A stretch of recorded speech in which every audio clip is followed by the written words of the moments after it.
Tap audio, and there we go. Excellent. All right. Welcome, everyone, to another episode of Legacy of Mythal.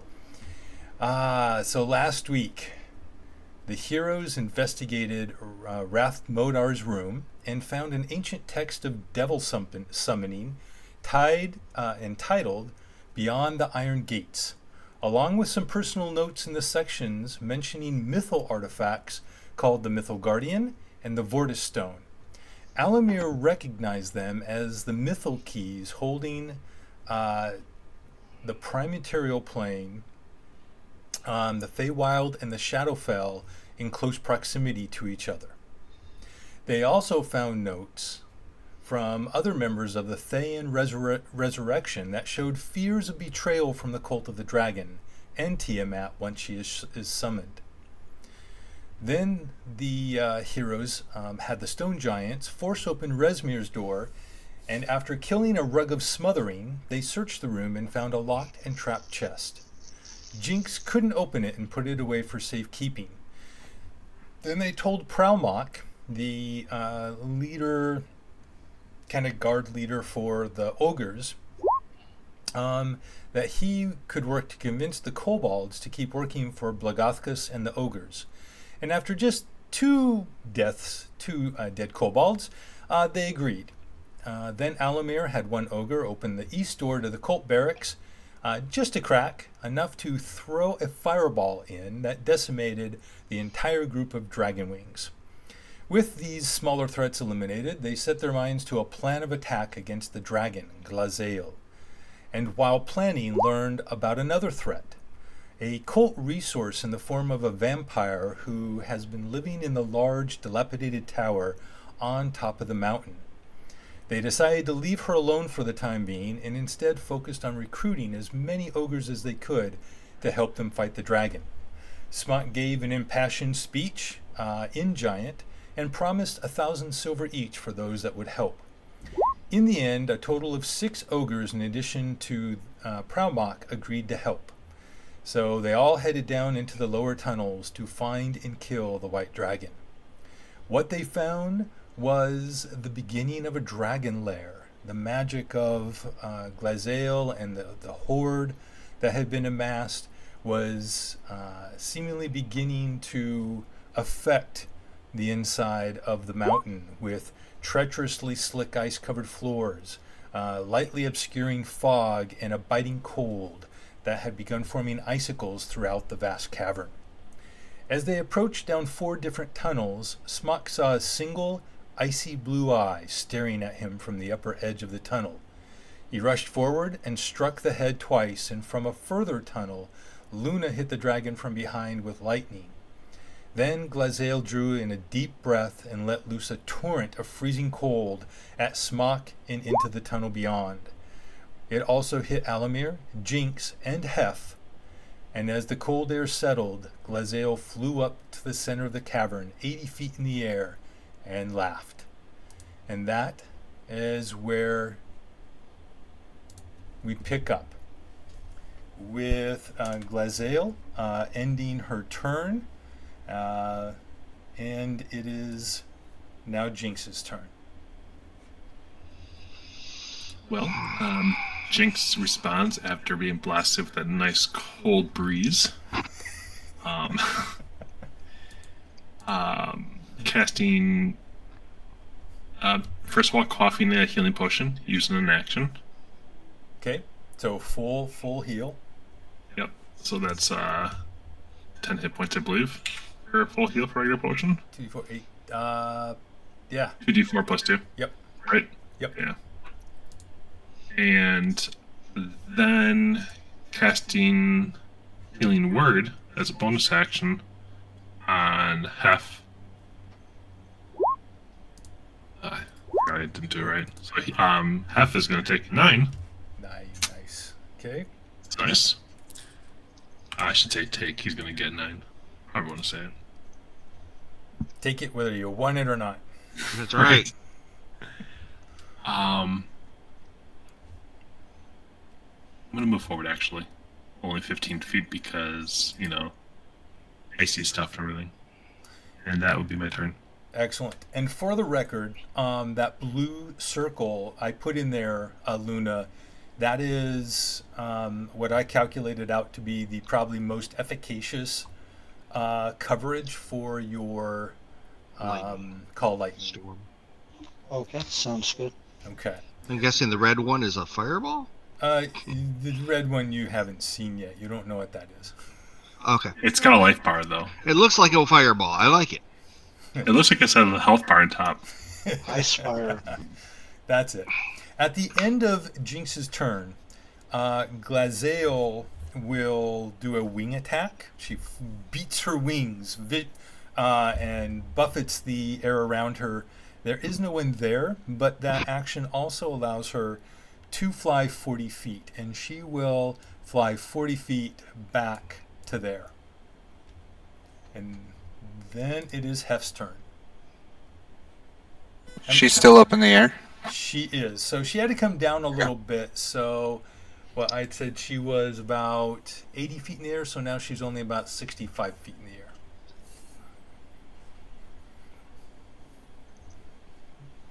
Because it's not quite the cavern isn't quite as tall. Although technically that's 30 feet down, so she's probably still about 80 feet up. I have one question on Hef's character sheet here. Yes. He has advantage on all saving throws for the breath of a dragon. Did he fully save or have the damage? Is that where he's at? You know what? I totally forgot that. That is You his. He rolled a 6 and a 14 when I scrolled up. So did a 14 save then? If he had advantage? Would a 14 have saved? No, good catch. I totally forgot about his special armor. The DC was 19, so no. Okay. That's all I wanted to make sure, that he took the full blast or not. So. Yep, no, good catch. Thank you. Also note he does have the potion of heroism and oil of slipperiness too. Yep, I'm looking through all of his stuff right now. And for those watching, just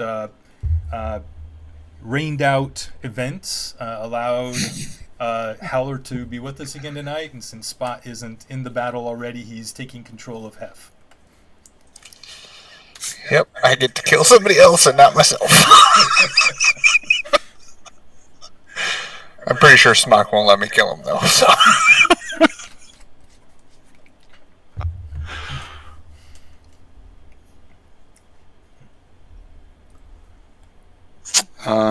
Okay, so I'm back here.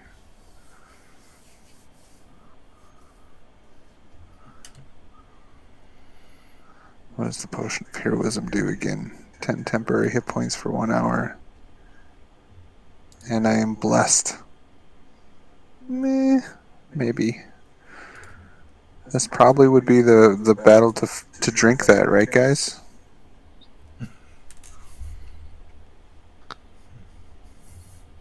Okay, so Especially I've since taken you're going to be the only consistent range damage. So yes. do I have to take an action to drink the potion of heroism? So the way we're doing potions is a full action is a careful drinking, which with healing potions gives you full healing, but you can get basic effects of a healing potion with just a bonus action. Okay, this isn't a healing potion though for the potion of heroism. Of any potion. So you can do this potion with just a bonus action.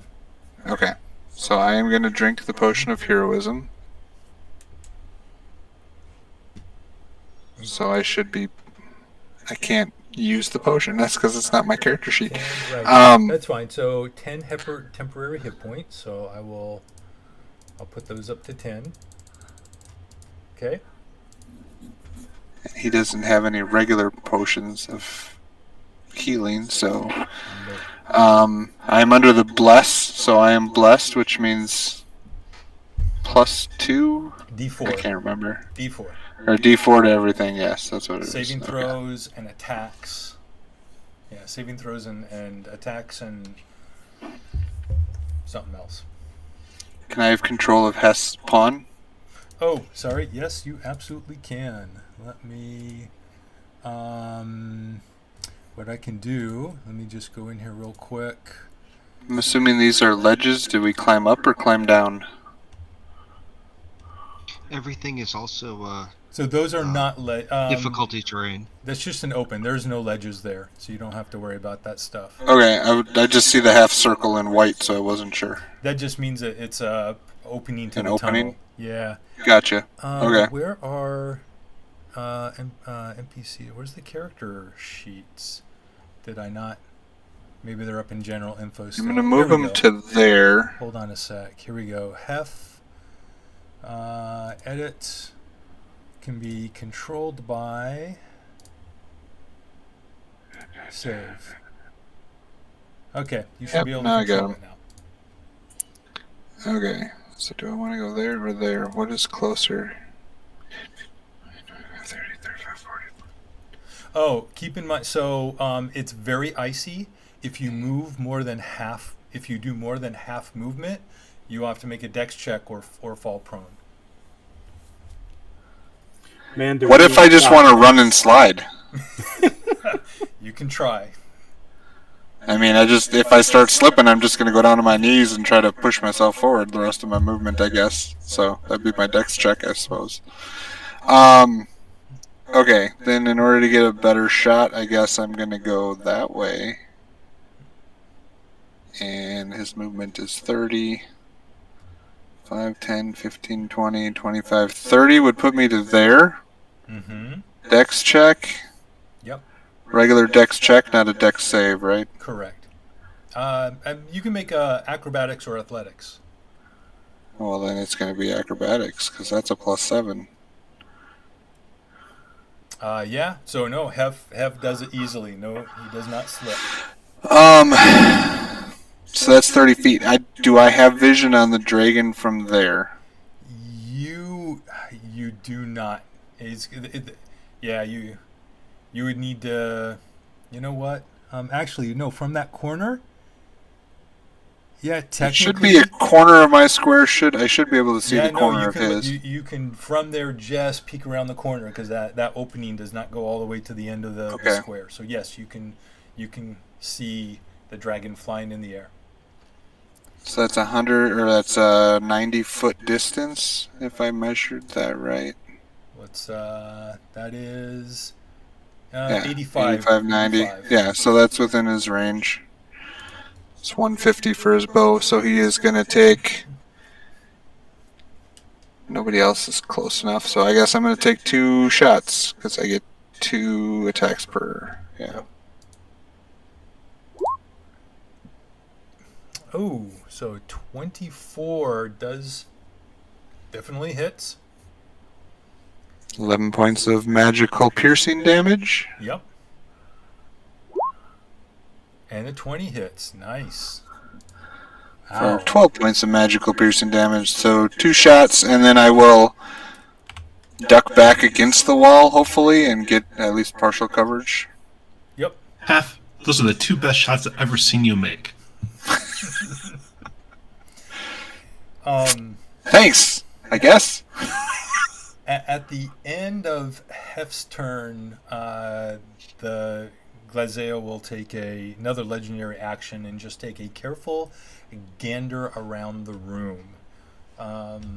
Just make sure she sees all the threats that she has. So she'll do a quick 13. Okay. But nobody's really hiding, so basically she's now spotted out everybody except for the last ogre. Okay. Now we come to our first official lair action. Smock. As you stand there, you watch the dragon whirl and fly away, and then hover briefly, and then fly further away, turn, and look intently around the room, stopping her gaze over at you. And as you watch, as you begin to contemplate your next move, the air in front of you is a flurry of snow and particles of ice, and within a second, it forms a barrier of ice that goes across and covers the opening in front of you. It is about a foot thick, so you can see through it. It is, I think it's 20. So it's a 1, 2, 3, 4. Wait, it's 25. Let me just take a quick look here. Make sure that this is right. Icy wall. Hello. There it is. Hello. 30. It's 30 feet. 10, 20. Oh, so that's not even quite long enough. So anyway, it's actually longer than that. It's this long. It's 30 feet long, 30 feet high, and 1 foot thick. So that is now blocking you in at that entrance. How tall are the tunnels that we're in? They were about 15 to 20 feet. Okay. So this fully covers Yep. that entrance. And it is now Alamir's turn.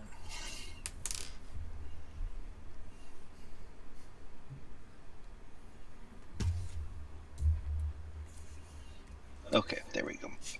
Well, now you've ruined 2 of my ideas. Thank you. I'm just helping you make decisions. Can someone lock the dragon down or get him off the ceiling? Is there anything? I heard there's this monk that would be really good at doing that. Standing on top of the ceiling? Oh boy. If we get to see him and he doesn't have spell resistance, which he does. Alright. So, Elamir, first thing he's going to do is...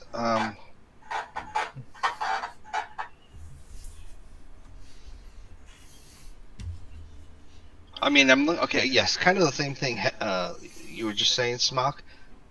You're pretty much useless with that thing on the ceiling. Yes, sir. Yes, I hate to admit it, but Don't yeah. you have boots of flying? No, wrong character.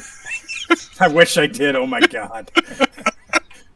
Right now, it's like I'm sitting here going, I got nothing.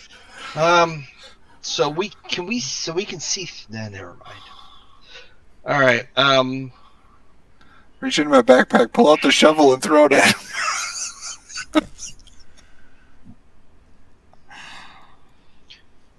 Well, maybe if you hadn't hit it so hard, it wouldn't have flown away. Exactly. Next time, try and make friends. You I did have a to lot say- of damage with those 2 hits. Yeah, that's we'll go with no to friends with an ancient dragon or whatever. So. Evil dragon, All right. I might add. Well, I'm No gonna. to an ancient dragon. Muhammad's an ancient dragon. Just saying. So Alamir can see this wall, right? Yeah. Oh, yeah. He's gonna try and dispel magic. Okay. 3rd level. All right. So this is nothing special. So you use your Dispel Magic 3rd level, and the wall just dissolves away. And at that point, Hef should be able to hear me. I'm going to ask Hef, would you like to get behind the dragon to shoot at it? I can shoot at it just fine right here. Okay. What's going to protect me behind the dragon? Nothing's going to protect you in front of the dragon either. So, okay, then Alamir's going to... Damn, this hurts. I mean, that's up to you. If you're telling him to go with you somewhere, he probably would. But if you're asking him that question, I would think that he'd be like, well, I can hit him from here. Do I need to move? But if you just say, come with me, he'll go. Okay, then he'll say, Hef, next, just stay where you are next turn. We're I going don't plan to move now that I can see it again. Okay, so he's going to go there. I got 5, 10, 15. That's as far as I could go anyway. I'm not going to move. And as a bonus action, I am taking a potion, so I have to roll it, correct? Nope. Oh, yeah, with a bonus, yes, you do. You have to And roll what it is down. it? It's 2d4 plus 2? 2d4 plus 2 for a regular healing potion, yes. So 3 plus a 5. Hey, it's more than I had before. That's why full action healing potions. Okay, is remember so these were powerful. free potions, so. Yep. Okay, and Nice. Alamir's done. Okay. Nothing special happens at the end of Almir's turn. Prowmock and the ogres. So, there's no way they're getting within range of the flying creature, and javelins have 120 feet range anyway. So, Prowmock will just kind of. Well, disadvantage. Would they move up to be within 60? I'm pretty sure it's 30. It's 30 feet to not have Oh, disadvantage. okay. And there's no, and even if they're standing underneath it, it's still over 30 feet. Yep. So, and also, Prowmock, the ogres are not that smart. They don't like all of this clouds and kind of lightning creating clouds in this area. They don't really know what that is, so Prowmock isn't going to go into it if he doesn't have to. So he will go, and these other ogres will come up here. So this is 10. Yep, that's good enough. And these down here, they will stand up. They were prone, and they'll move forward their half movement. And as Prowmock is yelling out, Bring him down! And they all throw their javelins. So first Prowmock gets a +1 to this roll. 15 is not good enough. 1, 2, 3, 4, 5, 6. So 6 more. Wow, 3 of them hit. Not bad. So 3 hits on the dragon. Those are all disadvantage? Oh, you're right. Never mind. Thank you. I totally forgot. Let's do the disadvantage. 2 of them hit at disadvantage. So that is 18. First 2. So still 2 hit for doing some damage to him. And yeah. The dragon has arrows and scrapes, and one that second javelin is kind of jammed in between two of the scales in the breast and just kind of dangling there. And that's their turn. Smock.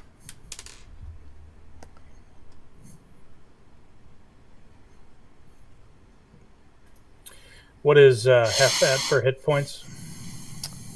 24 of 52. 33 actually. Isn't it? 33? Wow. The character sheet says 24 of 52, and then you added, well, now I refreshed it. Now it says 33 plus 10, the 10 temp. So Everybody went through their temp, I'm assuming, by your speech or whatever you usually give? Yeah. Okay. Yep. Okay. So he's They went down, away with the one dragon breath. He's down 19, technically. Okay. Which I thought, that's why I asked if he failed, because you rolled a 39 damage, so I would have thought he would have had more damage if he failed. I don't remember exactly what happened, but he took full damage. I don't know. I don't remember. Remember, he took full damage, but he had the speech for the temps, and then Right. he had a small heal, so he's kind of back up where he should be. Oh, okay. Somebody healed him too? Awesome. Oh, that's right. So he took full damage, but he had the temp hit points that first reduced. So Yeah. yeah. I heal half up to full. Okay, 19 points.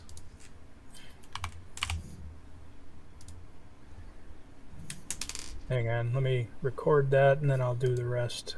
Yep. You're just doing lay on hands, I'm assuming? Yep. Okay. Okay, so the question, guys, is do I run in and be a decoy, or do I hide in the back showing how useless Smuck is in a aerial fight?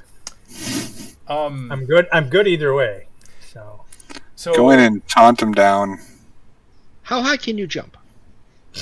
Not high enough. Is the pile of gold higher, Yeah. even though it's frozen? How high is that? Or how far off the floor?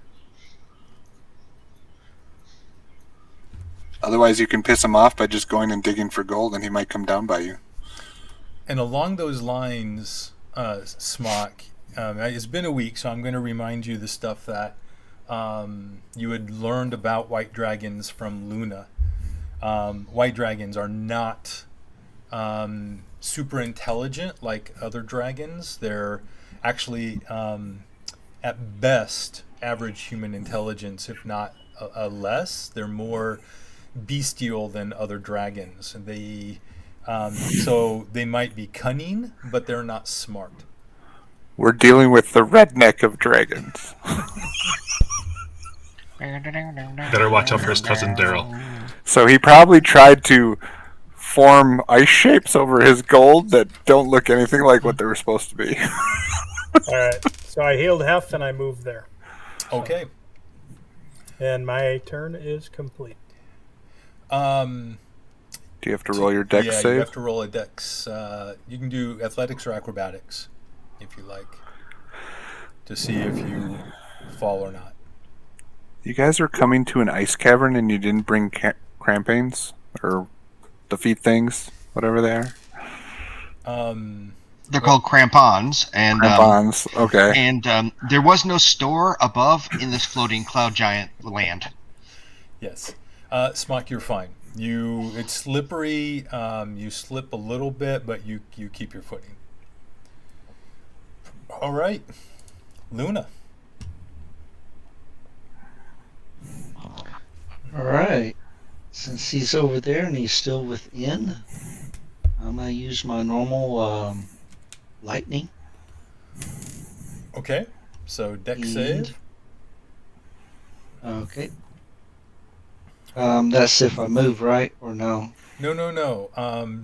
But your lightning requires Oh, yeah. the dragon to do a Is- dex save. Yeah, Yes. the dragon's got to do the dex save. 20. All right. So half damage, right? Yep. I'm still calling it up. Sorry. No problem. Did the dragon And- use any of its legendary saves yet? I made it Yes, use it one. used one. Okay. And it's 19, so 9, okay? Hey, that's about. I think I hit 10 or 11 last time, so keep whittling it down. Yeah. Yeah, And the that's it dragon's right looking now. ragged, but it's not bloodied yet. Actually, wait. No, that it did. It just hit its bloodied state. So the dragon is now bloodied. Okay. Okay. Now it goes into rampaging redneck. So I don't know if you guys have encountered this before, but they're from major, especially dragons and other major opponents. They have bloodied abilities. When you bloody them, special things happen. You don't notice anything specific right now. Fortunately, nobody was next to Glaziel when she became bloodied. So we'll see how this plays out now. Is that it, Luna? Are you moving? I'm gonna move basically where I can peek around and see where she's at. So I'm not making a full move back. Okay. Does that kind of make sense? Yep, absolutely. All right. And So it is There. her turn. Wow. Yeah, you bloodied her at the absolute most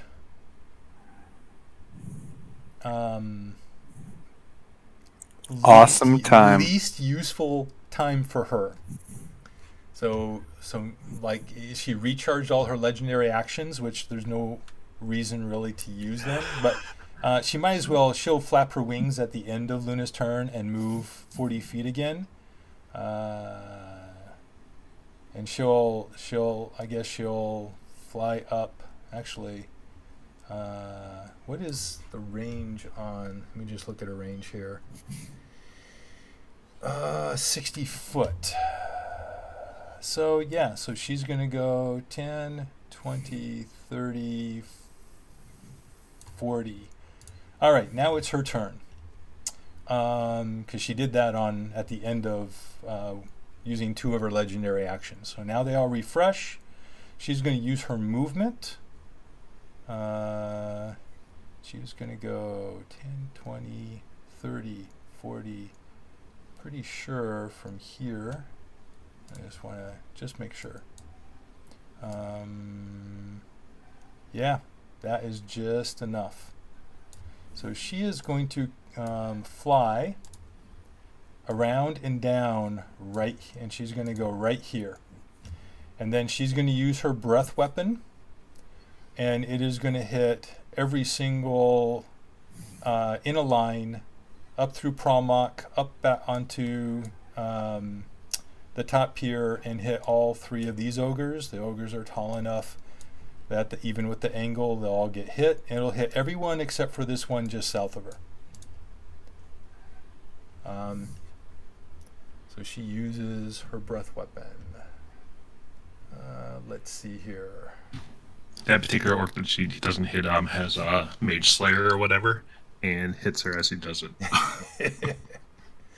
How long of a line does she do? It's 60 feet.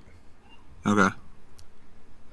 So that is 50 damage. That was a pretty yeah. Look at 4 1s, but a lot of 7s and 6s too. All right, so that's 50 cold breath damage. So first off, we need I believe this is a con save, DC 19. So first, I'm going to do Promok. No. So not Promok, and now we're going to do the other 5. So she rolled to recharge that? It automatically recharged when she was bloodied. That was one of the bloody things that happened. All right, so That sucks. yeah. So all right, so the first one minus 50, it is really hurt. Second one is really hurt. Promok is hurt, but not. Promok is a little sturdier than the rest of them. And then this one minus, and then the final 2 here take half damage, so minus 25. So they are all, some of them very hurt, but they're all still standing. Meat shield for the win. Yeah. And that is yeah, that's the end of her turn. Jinx. Just runs and runs and runs away.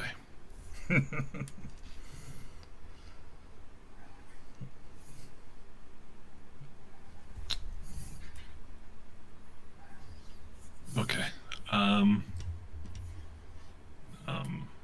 Oh, I can't go around the wall. I'm like, why can't my guy go through the wall?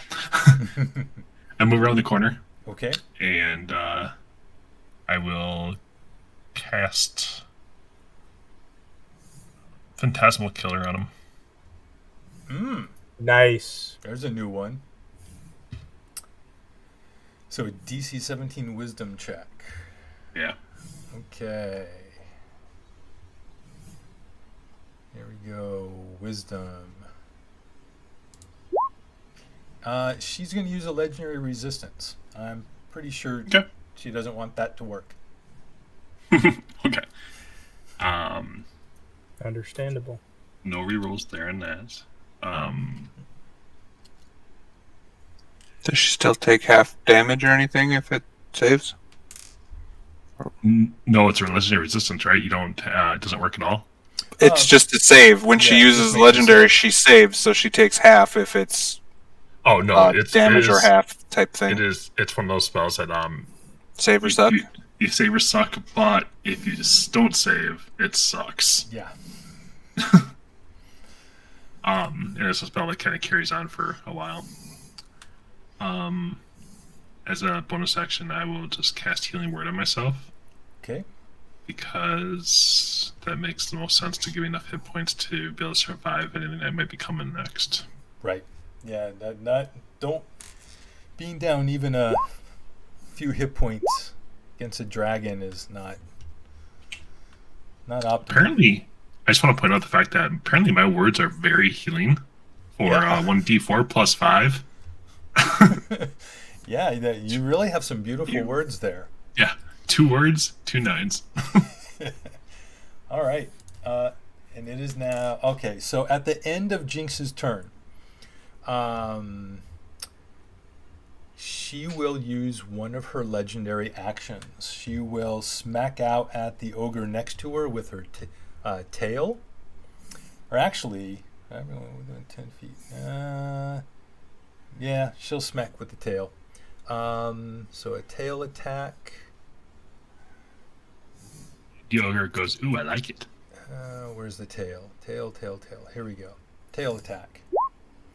Yeah, and misses. Okay. Hef, your turn.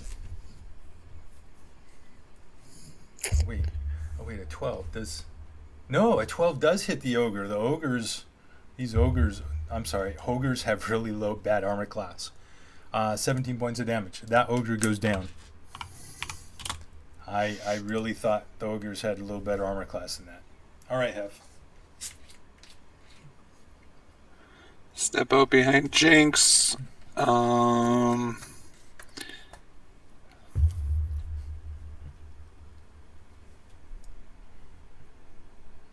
I take my attack action to shoot.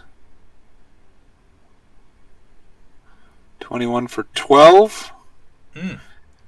And the dragon is down on the ground now next to them, right? Since she blew the breath. Yes, the dragon is actually standing on the ground. Okay, I'm going to use the superiority dice for a maneuver to use my bonus action to command ogre that's by entrance number 1 to attack the dragon. Awesome. He will swing his great club at her and does not get through the scales. The great club glances off of her thick scales. Okay, so I Good don't try. use it. Bonus die. Yeah, so the bonus die doesn't come into effect then for the damage. Okay. No, it does. It comes in. Only for damage, though, not for the attack roll. That's what I was just reading. Correct. It says you add my superiority dice to the damage of the roll. Isn't it to the damage that you already did? Isn't it to your first attack? You forego one of your attacks and use a bonus action to direct an ally that you can hear seer to strike using its reaction, adding the superior die to the damage of the roll. Got it. Okay. I've been doing that one wrong then. It's for him, not for me. Got it. Okay. Yep. So doesn't take effect. And then I'm already healed up, so I don't have to use second wind. I will use my action surge though. Okay. And shoot him 2 more times. Got it. And now these rolls will be bad. Yep, that does not hit. And that does not hit. See, told you. See, you did it to yourself because you said they were going to be bad. That's the way it always goes. Whenever I use an action surge with a fighter in D&D, I always roll low on those, and I don't know why. Yeah, it's kind of one of the best abilities in the game, and it always feels like it sucks. So he used 1 superiority die and his action surge, if you want to mark it off on the sheet. Right. I will do that in a sec. Thanks. Okay. Yeah, she is upset. It is lair action time. She is tall and so she's standing there. She cranes herself up. She can look over this lip, especially since she's standing probably up a little ways, at least 5 feet or so on the edge of her massive pile of treasure. So she can't see Luna, but she can see Jinx all the way to Jinx, Hef, and Smock. I'm not gonna, you know what? I'm gonna do this just to see if she really. Yeah, that's good enough. Okay. In that case, here it comes. So she's just gonna plop it down. Right here. Yeah, I guess she'll do that. What? Smock is the center of attention. Why are you always picking on me? Look, so, Smock, as you're moving across the ice, and Jinx and Hef, you're standing there on the edge next to the wall by the entrance to the tunnel.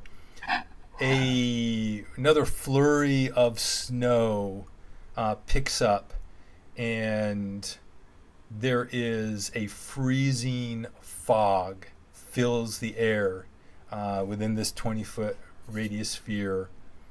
And this whole area in here is heavily obscured, heavily blocking vision outside of it. And you all need to make a Constitution saving throw, please.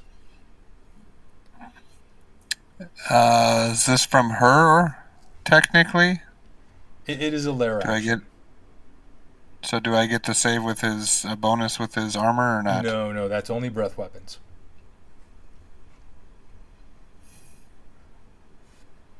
So, Smock saves. Jinx saves. I thought for sure it was going to be there 19 save. And Hef saves. So you all save, so you're going to take half of this. I got to do it this way, because I think this is it. Was that D6s? Yeah. So you're all each going to take 5 points of cold. Further, Smock, I guess you have resistance still, so you're going to take 2. Let me take 5 temp off of Hef. There we go. All right. So, but that does block line of sight to her, heavily obscured area. And it is now Alamir's turn.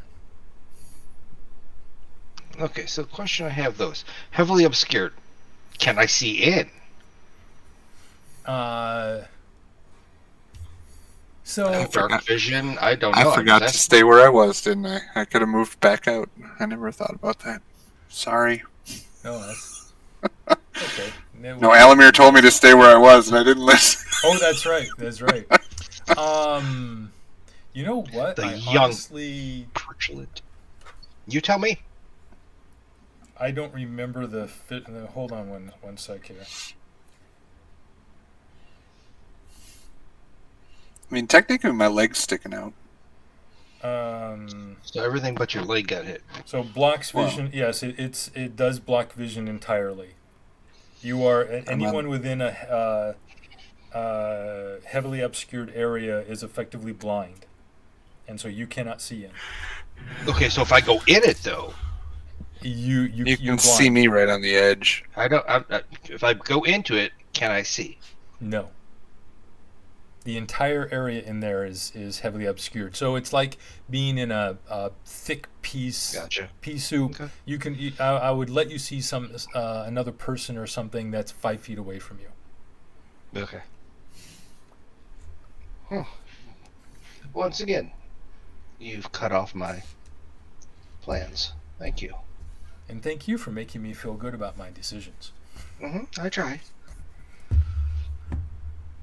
Might as well just start slowly walking around to Luna and stay over there. Well, walk and see how Luna's doing. How far can you teleport? Over in that area where you can watch her? That's not what he wants to do.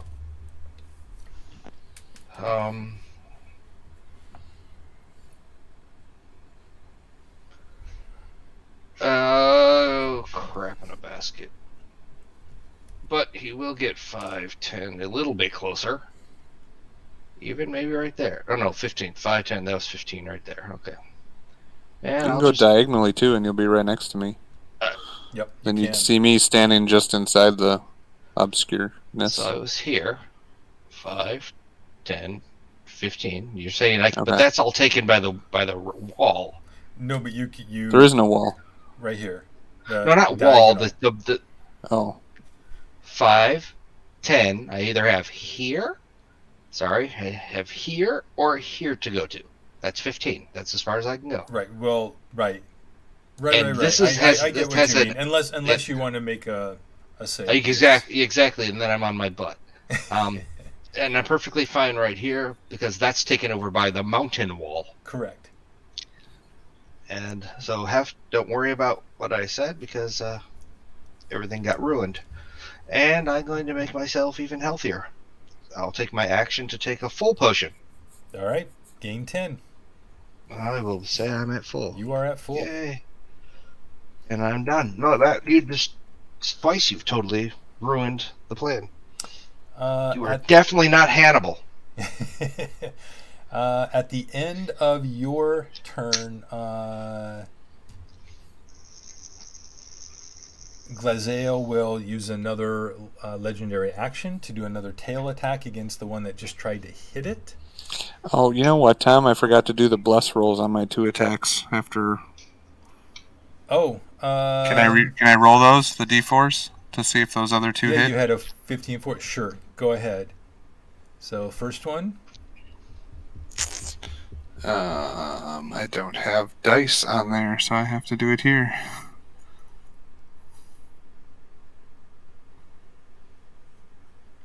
Yep. So 16 still misses. You'll need oh, you got it. The second one barely hits with the bless. Okay, so that's 7 points of damage then on the second one. Yep. I gotta remember that because of the potion of heroism. Right. No. Good catch. Good catch.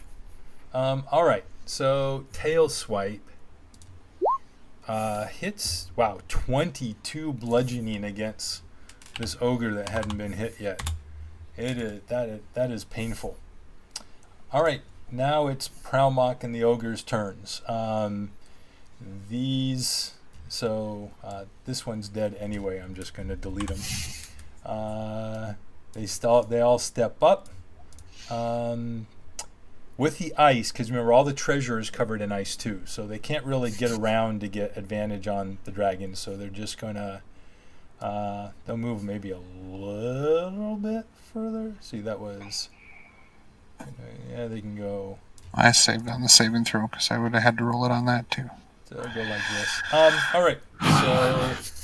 So we'll try 3 great club attacks. The first one from Prowmock that gets a +1 on it. Not good enough. And the other 2. Crit. So a crit from so damage is going to be, so it's 2d8. So I'm just going to have him, we're going to just roll it. I think the ogres get an extra d6 too, don't they? Or no, that's the other ones. Never mind. That was a horrific roll, but he gets another 2d8. I can't see easily. Let's pull this down. 2d8. 6. All right, so that's 13 points of damage. That's not bad. So 1 strike. The other 3 will kind of rotate around to the edges here, and they will throw their javelins. 10, 20, still all at disadvantage. So javelin, disadvantage misses, barely misses, and misses. All right. At the end of the ogre's turns, the Glazael is going to do a third legendary action, another tail. Actually, you know what? He can't do that. He doesn't have enough stuff. He'll do another tail attack. Crits, And fortunately, he was only going for this one here. And so the tail whips around and just swipes, rips the head right off the ogre. And the ogre falls down. All right, Smuck, your turn. Oh, I got rid of my ogre that was in there. That's okay. They all go on Promac's turn anyway. Smock, you are blinded.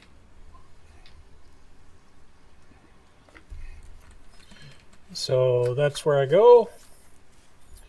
You emerge from the cold. Yep. Let me just check. I want to check one thing real quick. No, it's okay. In turn. Go for it.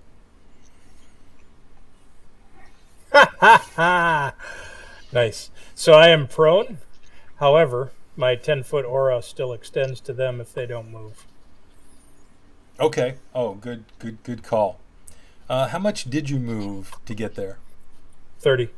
That was 30? 30. Okay. So, were you trying to double move? You could safely get there with a double move. He failed his dex check, though. Based on my roll, no, I could not safely get there. No, but if you just moved 15 and then used your action to move the other 15. Yeah. That's what I mean. I see what you're saying. So then it wouldn't be a roll? Right. Is what I'm hearing? Okay. Unless there's something else you wanted to do. No. You can't no, hit him with anything. Yeah, I anything I have that. Yeah, I'm not. Yeah, nope. I double move. You can throw yellow snowballs, Sam. Double then move. You get there safely. Otherwise, you would have fallen at like the 20-foot mark. So. Yep. And then for what it's worth, they have aura of ardor and they have aura of protection. So was the plus 4 all saves, and then all they all have resistance now to cold. Awesome. Okay, that will help tremendously. Luna, your turn. All right. So I'm going to change this up a little bit. And hopefully mess with her. So I need to step out where I can see her. Can I see her from there? Yeah. Or I need to go? Absolutely. Okay. Yep, no, you can see from there. I'm just casting this on her. All right. So double everybody's chances. Dexterity save. Unless she uses her last. Wow, she saved. She saved. She saved. Just, I think just barely. And are right? these? Yep. It is. It's here somewhere, but yeah, she saved. It is a Dexterity 15. I did not upcast it. Okay. So let me look here. That takes an action, so I can't do that. So I'm gonna move 5, 10 back there, and I'm done. Got it. And then it is her turn. She finally. Wait, I just need to make sure here. She has a good idea where people are. Oh yeah, there's no problem. 120 feet. It's way out. She begins with frightful presence. So you don't have to. You do not have to actually be able to see her. So this also affects Luna and Alamir. You just have to know that she's in the vicinity and be within 120 feet. But I don't know she's in the vicinity. Yeah, because we're heavily obscured. So she could have ran away again. I need everyone to make a wisdom saving throw. Okay. Totally on board with you, Jinx, just so you know. Boom! Let's see a 1 get rolled.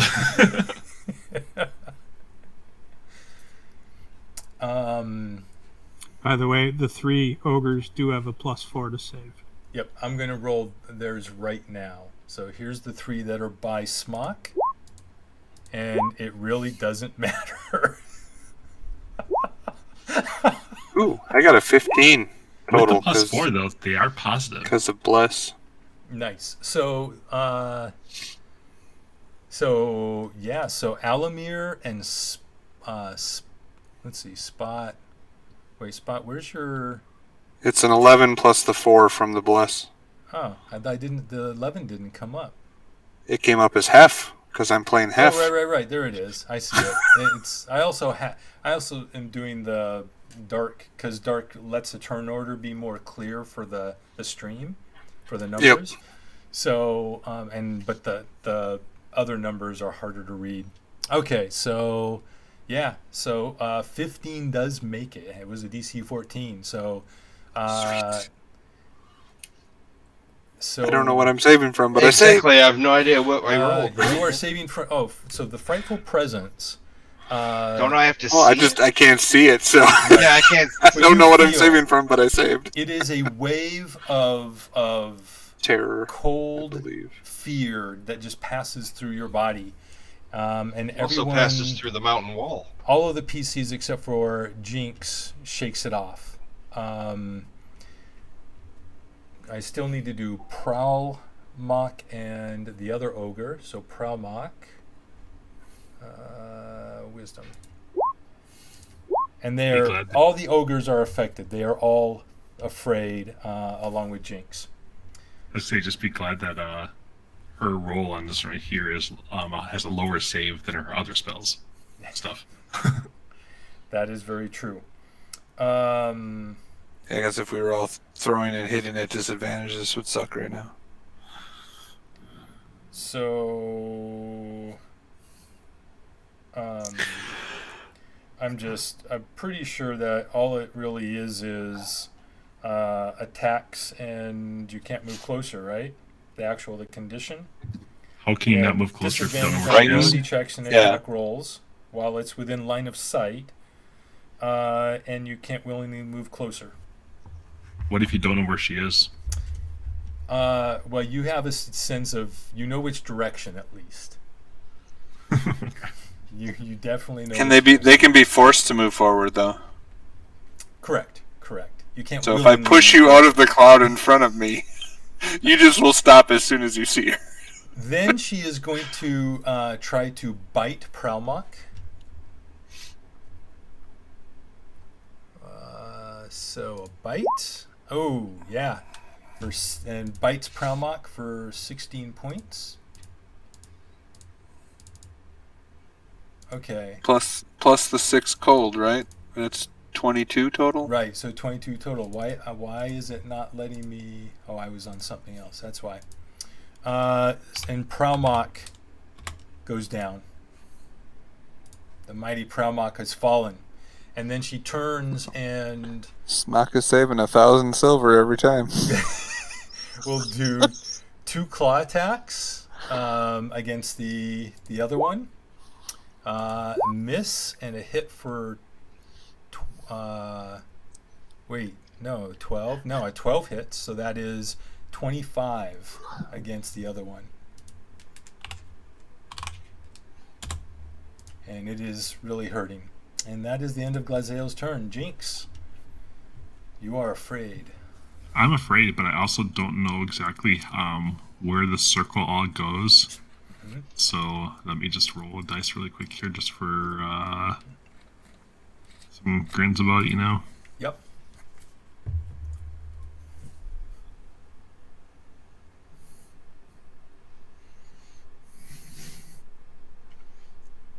Or would you try to just back away back into the... Unfortunately, yeah, I'm basically going to take myself a bit to be able to do anything now, but I did the wrong thing, apparently. So 5 is back at him. So I get him like, get out of my way, you idiot! You just moved 5 feet diagonally back next to me, out of the circle otherwise, too. I don't see that in the circle until I get out, so... So that's where I am there, and I only move 15 feet because whatever, so I'll move there. And I can't see where I want to go. What a useless day that was.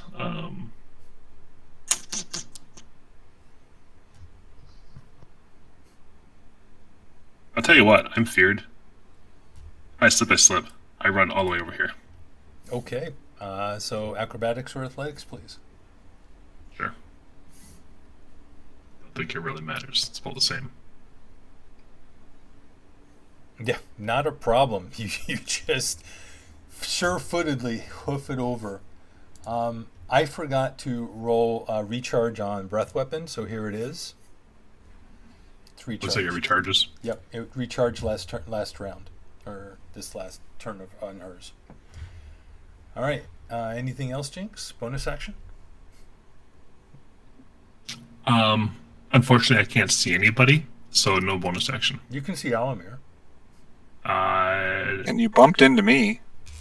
Yeah, but I can't see it right now. Honestly speaking, there's nothing I can give Alamir that's really going to help him out in comparison, because he's an illusionist, not really a damage guy. Right. So I'm good. Okay. At the end of Jinx's turn, Glaziel will use a lair action. So The ceiling crumbles down at everybody. Or not a lair. I'm sorry. Using one of her legendary actions to tail attack the ogre. Actually, you know what? Yeah, she will. Just tail attack. For 10, not quite enough to fell it. It is very, very hurt. Barely standing. And now it is Hef's turn.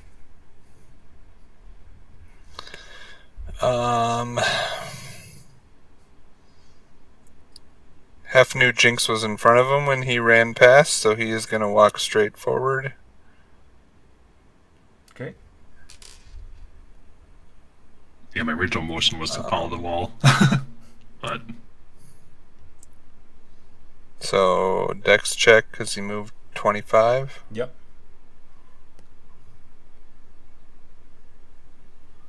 Oops. Don't want that one. Acrobatics. Yep. Yep, no problem. Hef stays. Then he's going to shoot twice. Okay.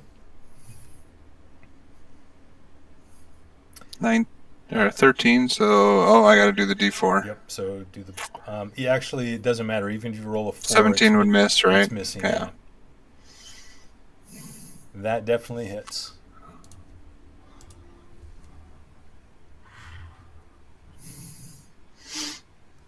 And then he's going to take his last 5 feet and back up against the wall in case something else comes at him this way.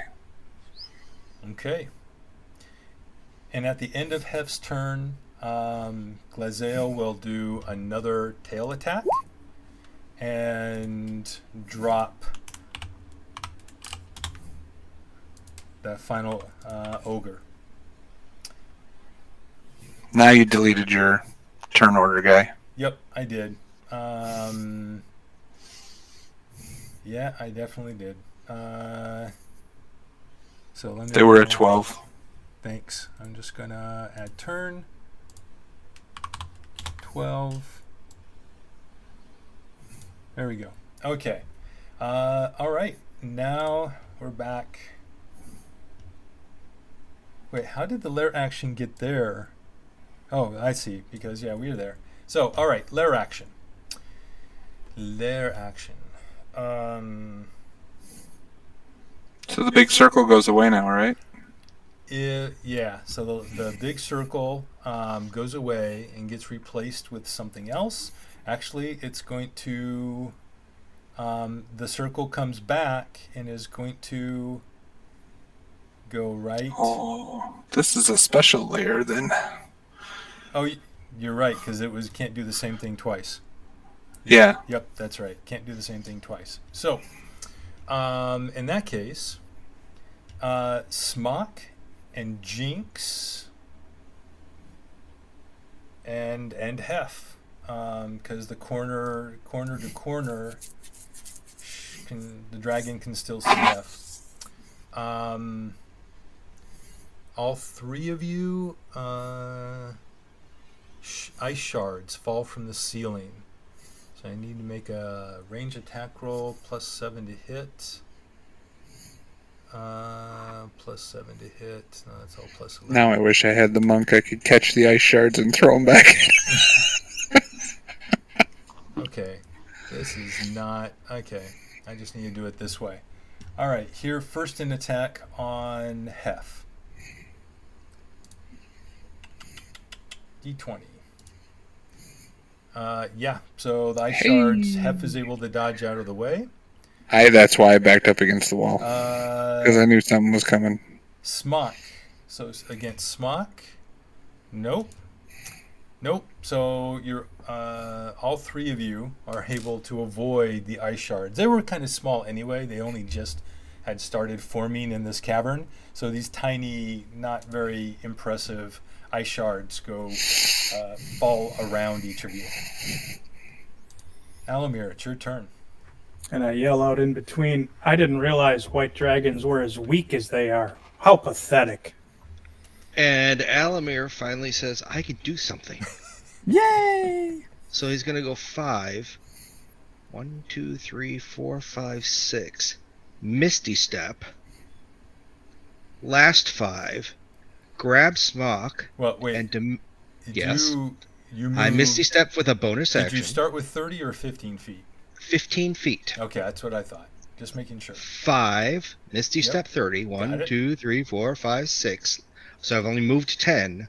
Dimension Door Smock behind Glazal with me. Okay, so Dimension Door bonus. So are you double moving and moving carefully? Moving 15 total feet. That's carefully. Okay, you are, because it was 10 and 5. Got it. I got it. Can you cast 2 spells though that are leveled? One is a bonus action. But it's level, you right. So you can't cast 2 leveled spells in the same turn. You can use a bonus action leveled spell and then a cantrip. It's a fey ability. Okay, that's what I was wondering. Sorry, yes, he's right. It is my fey ability. Right. I also had Misty Step as a spell, but no, I took that one out. Now I only have it as my fey step. Yep. Awesome. Yep. So you're able to do that. Yeah, and you still have a bonus action. Or yeah. You still have I used my bonus action for Misty Step. I'm going to use that right now. So you still have to use the bonus action when you do the phase step. Yeah, that's my bonus action is the phase step. Got it. And then I'm going to Dimension Door him over there with me. So there's that. So yep. So I have 15 more feet. So 5, 10, 15. Okay. Then you got to make your dex check. Now you don't have to you? make a dex. No, I'm on gold. Oh no, sorry, you're right. It's covered in ice. It's covered in ice. Okay, so I'm right there. You also would get an attack of opportunity from the dragon if you were to move. Yeah. Oh, okay. We don't want that. No, the dragon doesn't know we're there. Shh. He did not hear the. Yeah. Exactly. Oh, I'll be quiet. Oh yeah. No, you won't. Okay. And He did see you pop, grab him, and pop away, though. Maybe he had blinked his eyes. So I'm gonna here. Let's do this. Oh, yeah. He The knows we're dragon there. definitely noticed you pop next to it. It felt the vibration, the in the ice. And One piece of gold moved. At the end of It sensed the magic. yeah. I tickled it and said hello there. So Are you a donkey?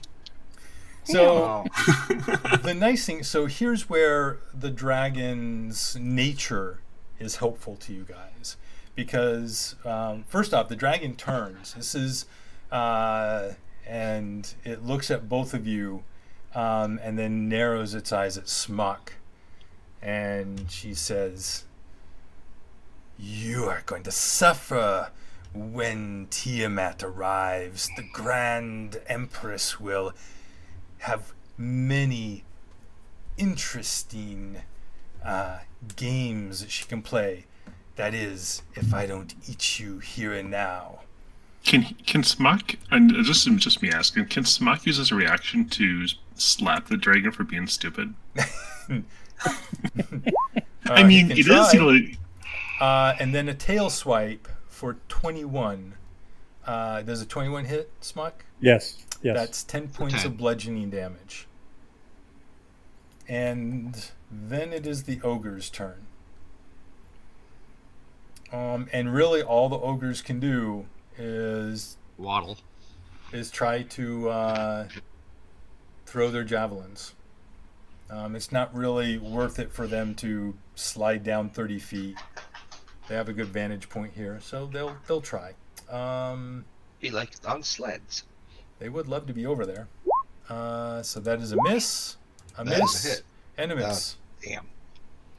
Smock, it is your turn. In the name of the Justice Maker, the Justice Bringer, the Lord of the North Wind, I challenge you, I compel you to a duel. Please. So does that require a save? DC 16 Wisdom. A wisdom save. And He's his not Lyrax very is smart, not- you know. and he's out You of knew that. No, she has one one more more. legendary save. So what does this Yeah, but just, it's a redneck dragon. does it, Would he use it? What'd you call my mama? doesn't the compel duel just simply Mano a mano. force her to attack you or have disadvantage, or is there something else? Force to attack and disadvantage. And Yes. gives her disadvantage? Yes. Then she is going to use her last legendary resistance. Perfect. Good. Yep. Now my buddy standing next to me can do his thing. Go, go, go. I'm dimensioning door myself out of here. There's a Okay. shrub over there. I'm hiding. By go, I meant go ahead and go away. So, Okay, see, I knew that. Yeah, I just hear bye-bye, buddy. yeah, and I am complete with my turn. Poof, you're here. I'm outta here. Other than there. Okay. And now you get advantage. I don't know. Tom has Was to that say your whether- action to do the compelled duel? That was it. Okay, you're done. All right, Luna. So you made a big speech. Question is, are you ready to go big yet or not? That's up to you and him. Does that require a touch, or can you do it from a distance? I think let's see. You're It is 35 range. away. I don't know. Yeah, I'm more than close enough. Okay. So it's up to you. I do one, two things. This Well- would be the time. How high is the ceiling here? Oh, 120 feet? No, 90. yeah. So here though, it Yeah. comes down, slopes down, so it's probably around 80. Like above Smuck right now is probably about 75 feet. And the pile of gold is what, 10 feet up, say? So It mounds. So at the top of it, the pile of gold is like 15, 20 feet high. It's a huge pile. Okay. Let's do it. And there you go. Oh, it only showed the picture. But yep, I polymorph you to Tyrannosaurus if you want to. Sure. Why not? Let's try it. I don't know if it'll work, but we can try it. Is it Tyrannosaurus CR 8 or 9? 8. All right. CR8. Yes. Awesome. Okay. As I looked up earlier today. What kind of attacks does it have? Or is it better with your smiting and stuff? It has a multi-attack. It has a bite with a +10 to hit, 4d12 plus 7 damage. It has a tail that does a But +10 can you to smite? hit. I don't know. I can understand you when you're growling. How does that work? Can I smite when I'm polymorphed? No. Smite only works with weapon attacks, the way it's written. Okay. No problem. But you're up against it. You taunted it on you.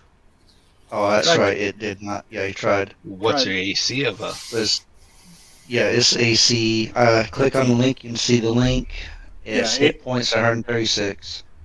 AC 13. But you're now one of the two biggest things in the room, so. I wonder if I could do that. I guess I can't. Let me just pull something really quick here. Yeah, I'm gonna go grab medicine. Be right back. Yep.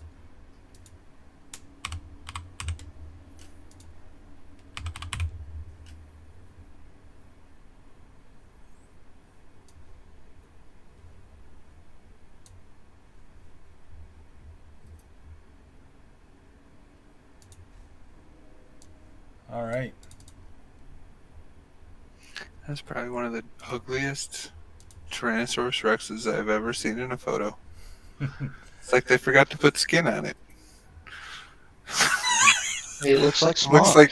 It looks like a necromancer's Tyrannosaurus Rex. So, and remember, so here, we're going to just do this. And because you hadn't used it yet, and you have, you do have, Smock still has a, to help me out, Jinx. Smock still has a reaction. No. From Jinx, you would use your bonus action to give him one of your things. My mind. You're talking about like a long time ago? Inspiration, yes. You have bardic inspiration. Yeah. I was gonna say that was quite a long time ago. It was like last week. It was, but yeah. In other words, it's only about a minute ago. rounds. About a minute ago. Yeah, 18 seconds ago. So you still have it. Okay, very good. Would T-Rex still be over by Almer? No, he had moved.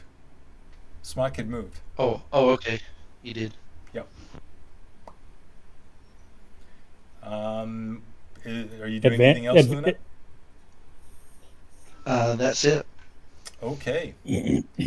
Then it is the dragon's turn.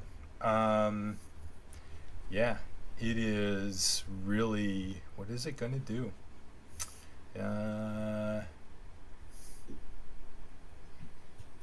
Hopefully not fly away from it because his arms are really short now.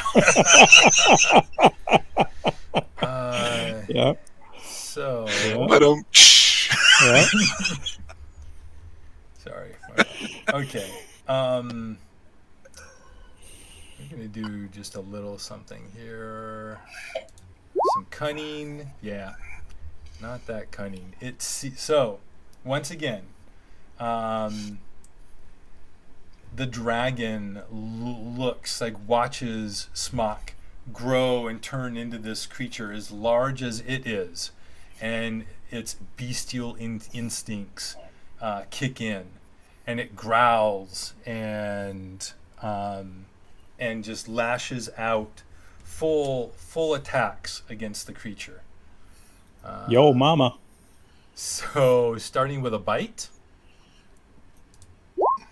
14 does hit, so that's 12. You'll probably have to modify the hit point directly on the token. So that's 12 and 8, so that's 20 total. So that was 12 and 8. And then two claw attacks. So another 32.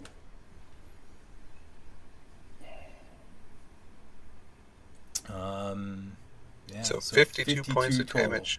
Do you know how to update the token? Yep, you got it. Yes. Awesome. All right, and then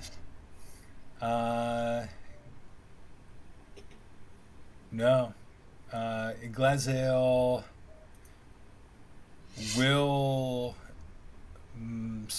maneuver through to get a little higher up on its treasure to try to gain some high ground. And moving away 5 feet gets me an opportunity, does it not? It's still next to you. Okay. Yeah, because you are now a huge creature too. Okay. Wow, you got pushed. She got pushed up. She just moved up. Yeah, she just moved up. So that is going to be her turn. Jinx, your turn. Well, I am like a mile away from him. And I have all this disadvantage. Many people would think that would be the right place you wanted to be. Yeah, We can still it's hear not. you, Slorko. Sorry.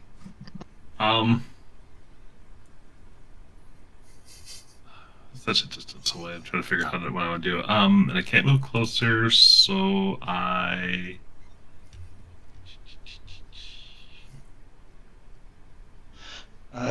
On that fear thing, don't you have to re-roll every turn to see if it holds or if you break through or not? On what? Is Hef still feared or No, no? Hef is not Jinx. feared. I saved. Jinx. Okay. So, that is a good. I need to get the idea of distance here.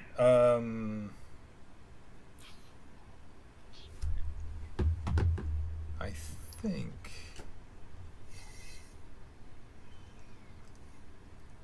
So. Yeah, you can repeat the saving throw at the end of each of your turns. Yeah. Which means you could have. You want to roll for your save again at the end of your last turn. We forgot to do that. You're right. I did. I don't know what the save was though. Oh, okay. Is it con or wisdom? It's wisdom, DC 14 wisdom. Yep. So you are no longer feared this round. So Okay. That was the end of your last turn. Yep. In that case, I would take. We'll move forward then. I'd move 15 feet. And I will also. I will also.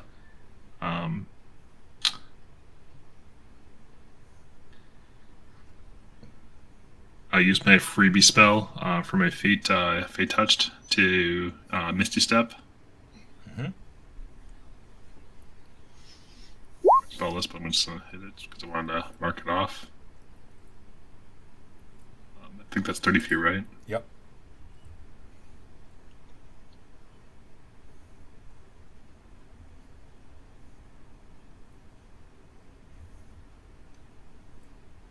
Sorry, all this measurement stuff, I'm trying to get an idea of where I'm at, okay?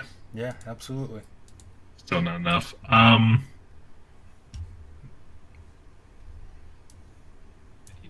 You need Alamir to push Glaziel over one? Yeah. No. Then I am going to just cast. I'm just going to cast Hypnotic Pattern on him. Not that it really does a lot in this case, but I'm going to cast Hypnotic Pattern. And just to hit him, so I'll be aiming it up in top somewhere. Okay.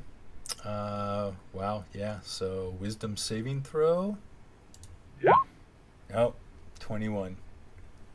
In that case, since I can go ahead and blow some spell slots here, I'm going to also then use my reaction to cast Silvery Barbs. Got it. So it's going I can reroll it basically. Roll again. Wisdom saving throw. Yep. It still saves. Just barely, right? Yeah. Okay, I'm good. Yeah, good try. She's, for the most part, rolled pretty well for her saves. All right, at the end of Jinx's turn, Glaziel,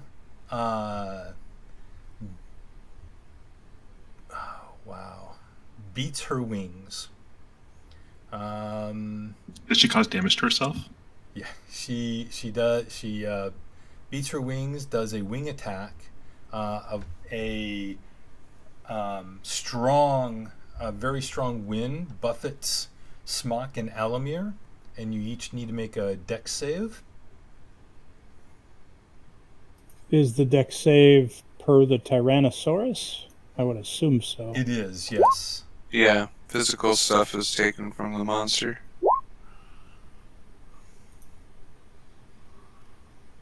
So 16 does not make it. Although you are still. No, that's Yeah, not actually, I can add a D8, can I? Yes, you can. Yes, you Okay. can. I think we're gonna do it. Oh, I'm not seeing the dragons come through. There it is. 19. 19 barely makes it. So you save, which means you aren't knocked prone. Good thing I'd never be able to get back up.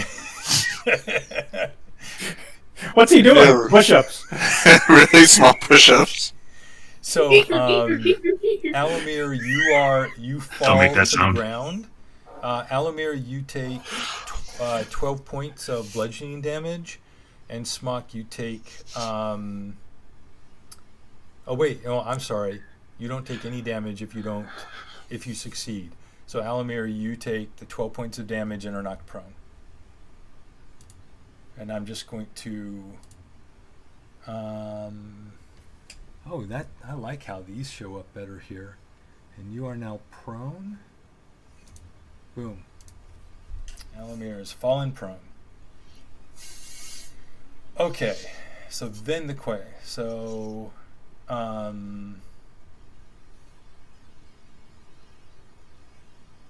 that's two of it, and then it is going to fly up in the air and away, and will take attacks of opportunity from both Smock and Alamir. Damn it! Or attempt to. Now my idea is ruined. Hef was going to be like, holy shit, Smock, go for it! And give him an extra bite. Damn it, why is there 3 there, Smock? Should be 2.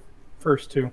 It should only be 1. I don't see any of the Tyrannosaurus stuff coming through on the roll. It was with advantage with Alamir on the other side. Ah, okay, got it. So or the first one. The 26 hits. I assume you want it to stop moving Yes. because you can use all your abilities when you're transformed.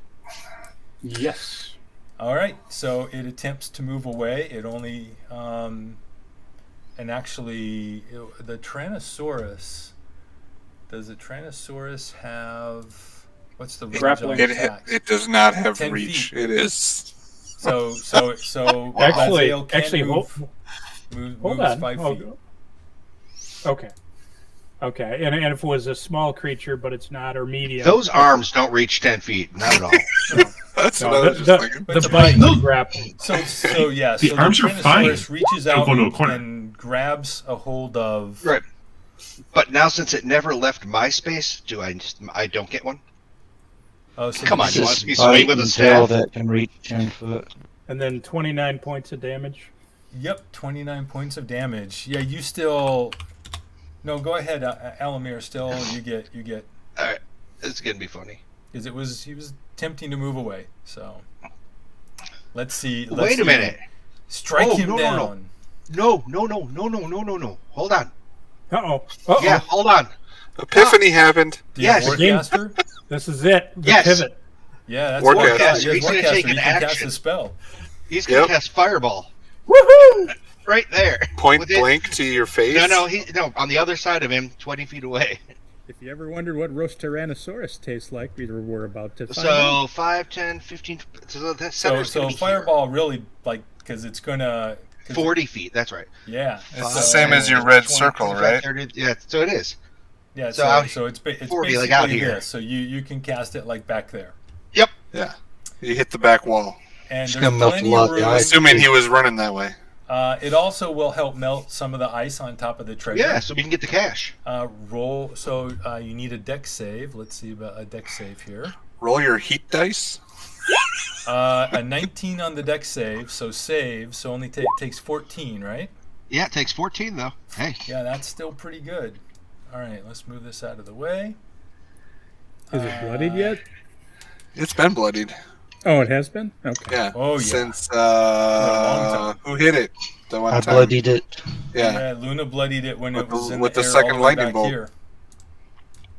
So Oh, just you wait, Henry Higgins. the fire engulfs 3/4 of Glazeal's body, and she screams. And in Draconic yells, "No!" And the bright white scales singe and are soup-colored and frayed on the edges, and she's looking in pretty bad shape. So her skin is afraid. And it is, but it is now That was Jinx's turn. Jinx's turn. No, that was Jinx's turn. That was her thing at the end of Jinx's. Would that count as hot That's wings right. You're now? right. So it is now Hef's turn. Those are hot wings, yes. So Hef is going to use his attack to shoot, and then say, "Holy shit, Smock," which he'll get yelled at later for, but take another bite. Yep. And he uses a superiority die for Smock to take another bite. But he still gets his other attack, right? No, Yeah, my attack is the 6 damage I just did. 23 to hit for 6 damage, and then Smock gets to roll as a reaction. And Hef has to give up his second attack for that. Yes. All right, Smock. Another attack. But I get to add a d8 to his damage when he bites. If he hits. Hit. Yes, he hits. And we can't see it, so this is we can't see anything for the dinosaur. Thank you. It's a play-by-play. So he rolled a 26. Nice. Do better next time. So damage is 6. So Hef. Wait, how does Hef add 16? Why did you roll 48?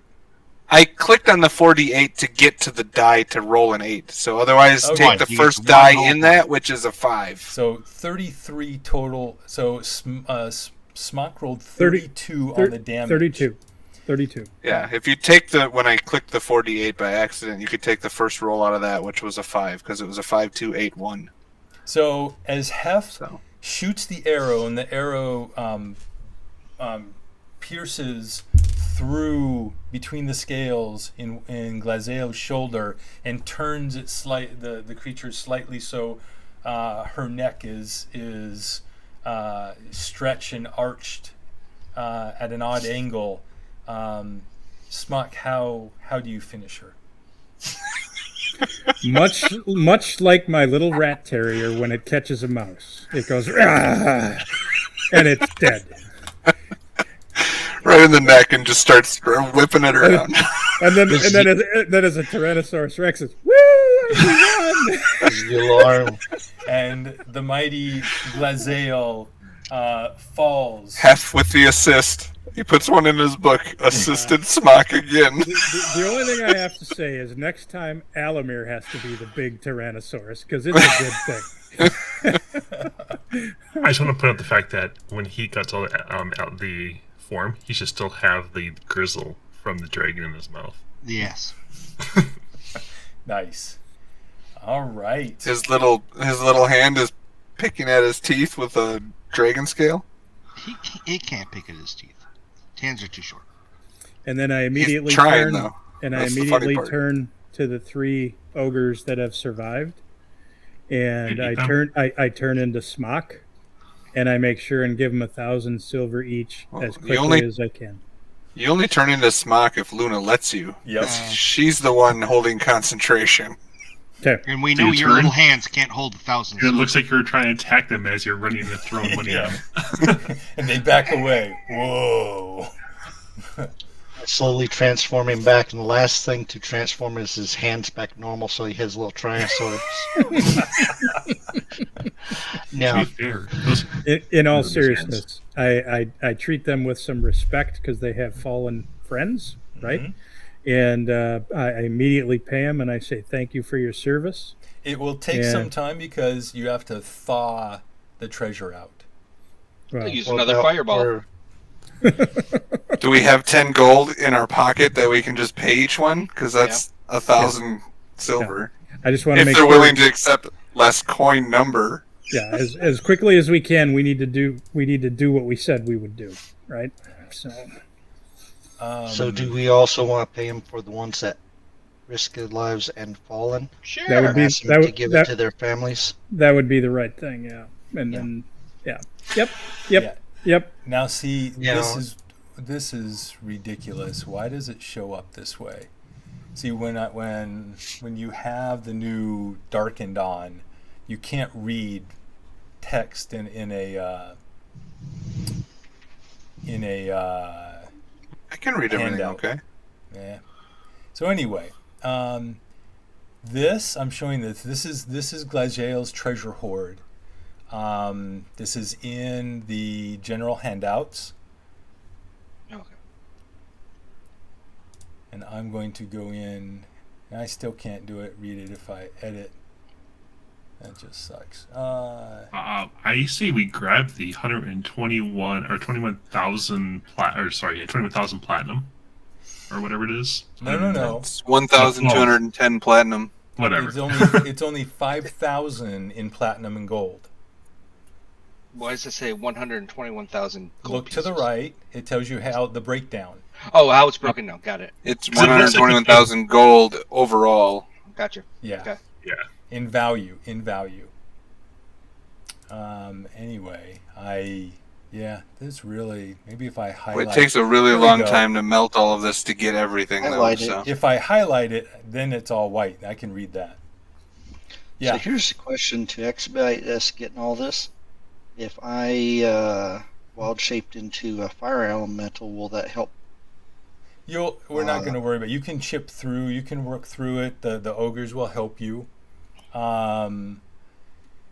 Just also keep in mind, where all this treasure came from. So it's up to you, whatever you want to do with it. You can do whatever you want. Where did all this treasure come from? I haven't been here for a while. It came from thousands of different people, dozens, maybe hundreds of different towns. So we don't know who they want, and then we tell everybody to come grab what they think is theirs, which everybody's just going to steal whatever they want anyway. So correct. I actually think we would be a better steward of the money than unless somebody comes to us specifically asking for something that might be in here. So we get to run around the countryside doing good based on using this. Why not? As easy as it is, all the gems can go in the pouch. It's no problem. Smock gets a potion of frost giant strength. And a potion of cloud giant strength, which is the top one. Yeah, nice. And you can fly now, too. Potion of flying. Felt the dwarven kind. Yeah, just drink them all at once. Let's see what happens. Let's see what happens. You become the Incredible Hulk, and your muscles keep you on your head. That is something that actually Alamir had on his wish list. What is what? The Belt of Dwarven Kind. Yep. Nice. That's a nice one.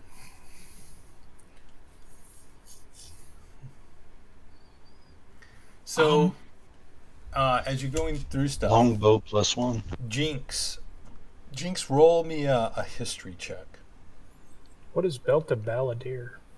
Something that Jinx is going to probably snag. Did you look it up? Yeah. Yeah. So the Belt of the Balladeer is a legendary bard item. Holy shit. Yeah. Good for you. Probably going to snag the hammered armor. I took the Belt of Dwarven Kind, if that's okay. Hef will take a backup bow if nobody needs it. I don't know what you guys give to Hef. You guys can determine that. Technically, Smock could use it. Yeah, that is true. You have range. The only thing Spot would want would be the goats. He likes pets. I hear they scream too. But he's not here, so you guys don't have to give shit to him. So, where did Smock? Did you move your token? Yeah, I was trying to move. I can't get past any of the boundaries on the map. If you could put me inside instead of outside, then I can move properly. Yep. Where is your token? Here. Oh, it's over there. Top. Got it. Okay. Yes. I was trying to move around and it wouldn't let me. So. No, because all your tokens are set to restrict you from going through walls if there's dynamic lighting set. So, which happened when I just got done creating the level 10 adventure map. So, can Hef wear chainmail? Yeah, he's a fighter, absolutely. But he already has that really nice rare armor. Can he use the Periapta health? Yeah, I mean, absolutely. He could use that. Because I don't need that. It's built in. I was just say that, yeah, because the monk doesn't need it either. If I drop to 0, I go to 1. So you want Hef to have the Periapta of health? Unless somebody else has a better idea. Unless Jinx wants it or something. Which but is- it's a. No. It's I not. was going to say, it's an attunable item, so that's the only reason why Spot wouldn't want it either. Exactly. It's and not. Hef It's has not. no It's not attunements right attunable. now. It's not attunable. It's not an attunement? Nope. Wow. I thought that one was. Nope. Not according to D&D Beyond. Let's see.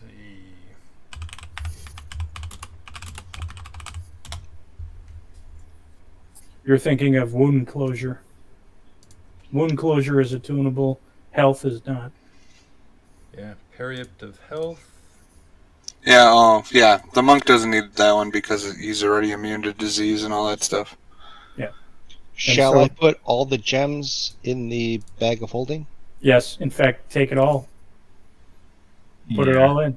And there's nothing on there particular that you need to hold up because I don't see any diamonds that we would have to use for spells later. Oh, right. I gotcha. But they're going to just be in The notes. bags of holding are still only going to hold so much. Cause Yeah, they but only hold these are so gems. many- That's why I was going to. Yeah, so many square feet. I mean, because you got all the gold and everything, too. There's not a lot of gold. If I put the other gold in, yes. I mean, I'll tell you what, if you want me to. Because, again, this covers how many square feet on the map here? What's a lot that, of stuff. Jinx? I got a bag of holding available too. That's Good. That's true. So let me Fill just it up. put this in here. Fill it up. I would like the 2 potions of strength and 1 potion of healing. Superior. What's the figurine of wondrous power? Look it up. Which one is it? No, The it goats. has multiple things. It's the goat. It's the ivory goats. The goat. Yeah.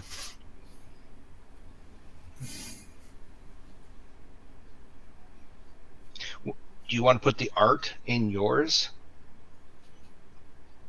The art's easy. The art is more easily figured out who belonged to. Right. Yeah, it is. But the gems and everything else are honestly, for even slightly thinking about space, are worth more. Right. Not only can these be spell components, but they can also be easily transferred into money. Yeah, I'll be More honest. easily. I see most of that art and I'm like, just melt Yeah. it.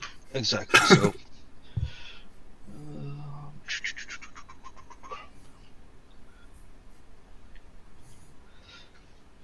Dwarven figurine. That's kind of cool. The giant goat or the ivory goats. The That's giant kinda- goat. Yeah, that's what I said. The monk would take them to throw down some companions otherwise. When Yeah. It's up to you guys.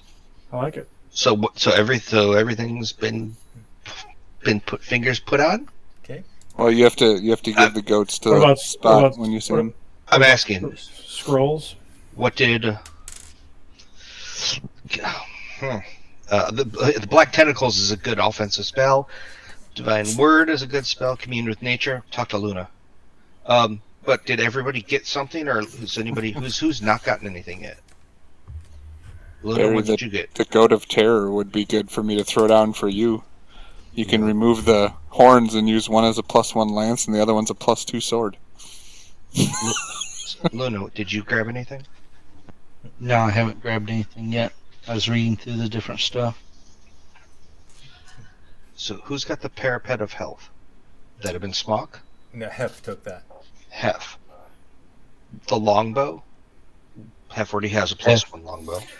To your point, I would take it just because that would be superior over my crossbow from a, it's +1. At least I can hit something if it's got a magic requirement. Armor. Plus longer range. It's up to 600 feet with the bow. Yep. Armor of Resistance. I- To Radiant. If anybody else needs the longbow, take it. If you don't, it's just considered garbage. I would take it. Hef will teach Smock how to shoot the longbow. I'm just trying to see. By the if way, they- Speaking of that, I would go to Hef and I would say, "Good job, you turned the tide of the battle. Well done." you did. Can you? Well done.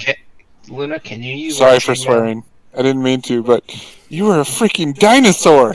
That's all right. It'll be in the letter to your mother. Well, technically, Luna changed it too. What chainmail? Can you wear chainmail, Luna? Who got armor of resistance? No, I don't want to give up what I'm wearing. That's fine. Belt is gone. Figurine of wondrous power. The Eye of the Goats went to. That redo. Spot would take them if you guys would hold them and give them to Spot. Okay, I mean, let's- technically you can divide them up too, because there's 3 of them. Let's save it for Spot. unless somebody wants them. Studded leather went. The only other person is Luna. The studded leather went to Jinx. And the belt of the Balladeer is a Jinx. Yeah, I took the bottom 2 items. Yeah. The glamour stud and then the belt why of don't we give? Why don't we give? Okay, then I know Luna. You take the 3 scrolls. That gives you more offensive from back row. That sounds good. The black tentacles, commune with nature. You could do that anyway. Divine word, that can cause some hatred. Hef would say that he'd take the armor of resistance, I think, because that's more usable in everyday fights, versus the one he's wearing now is only good against dragons, and he can swap them out if need be. And it just so happened to fight a dragon and do over half the damage to the dragon. But I think his armor class would go down. I don't know. Something. Okay, so you take the breastplate. Is that what you have on him right now? Is a breastplate? It's Dragon Guard. Yeah, it's Dragon Guard. Yeah, it is a breastplate of gold with a gold dragon motif on it. Yep. Smock, you took and most it's a superior healing? 1. Just 1. I mean, in radiant damage, how many things... You haven't gone up against anything that did radiant damage. True. So that we find the owner of that one and return it. It's got to be some priest. Evil priest. Exactly. Potion of Frost Giant Strength. I'm guessing the Giant Strength both went to Smock. Flying? I mean, it would have been great here for Smock. Actually, a lot of people could use that, if you think about it. Who likely needs to fly? But this is flying with the ability to say who you are. This isn't turning into a creature like Luna. Right. So yeah, either Smock or Hef, the ability to get away. Get in or away. Invisibility? Hef wouldn't need it because he can just stay back and shoot. I would give invisibility to Luna, only because when she goes in as a wild form, she can be invisible until she makes contact. I also she'd have to drink it after she's changed. Yeah. So she can't carry it because once she changes, it becomes part of her. Well, somebody hands it. Somebody pours it down. Somebody pours it down. Actually, if she transforms, she can decide something falls in the ground, and then she can drink it from there because she decides what actually melts with her and what does not. Okay. And clairvoyance. Who wants to know what everybody's thinking? Halamir. I definitely don't want to know what everybody's thinking. Okay, so I would take the flying if nobody else wants it. That's between you and Luna. Luna, yours if you want it. I have ability to fly, special ability. Show off. I also have ability to go invisible too. I have the ability to run up air with Spot, so he doesn't need it. I have the ability to whack things. Whoa. That just sounded wrong. Anyway, I would take the fly potion. So I took fly, superior heal, frost giant, cloud giant, and I'm writing a memo to Ruth, Yia, and Bonnie Starweaver talking about Hef's adventures. So cool. All right, so kind of figured out it takes you the rest of the day. Possibly you may need to even rest and come back and get the rest of it. Right. We can rest right here in a tiny hut. Yeah, we can. You can. Question though, did you take the coins and put them in your bag, Jinx? Sure.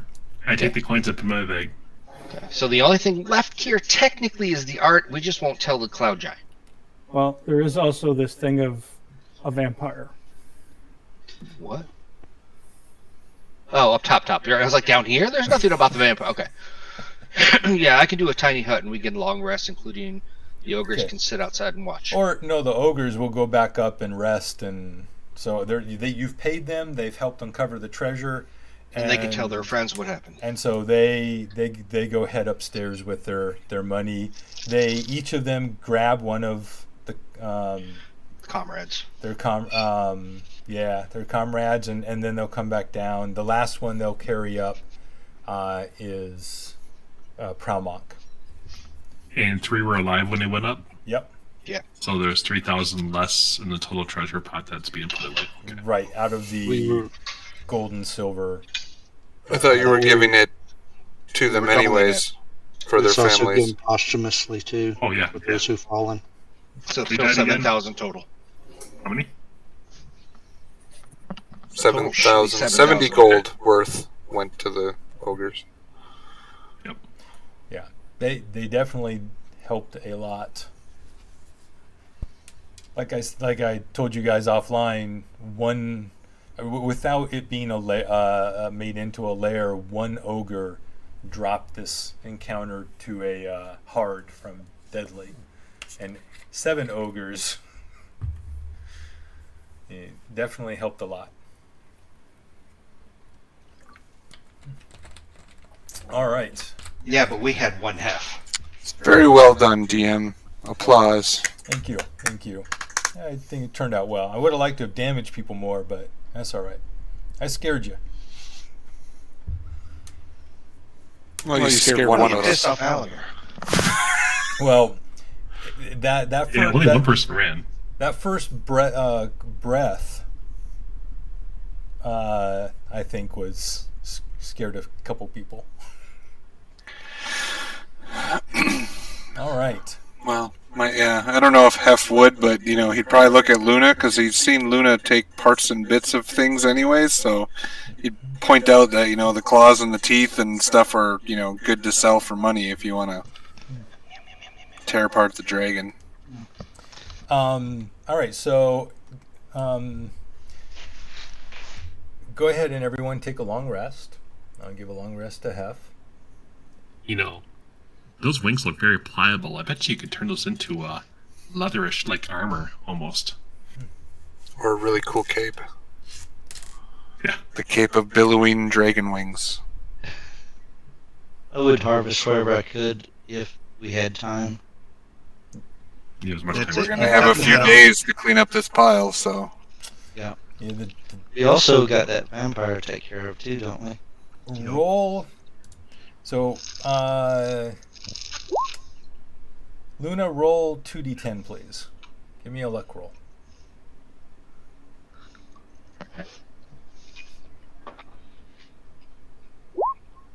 Okay.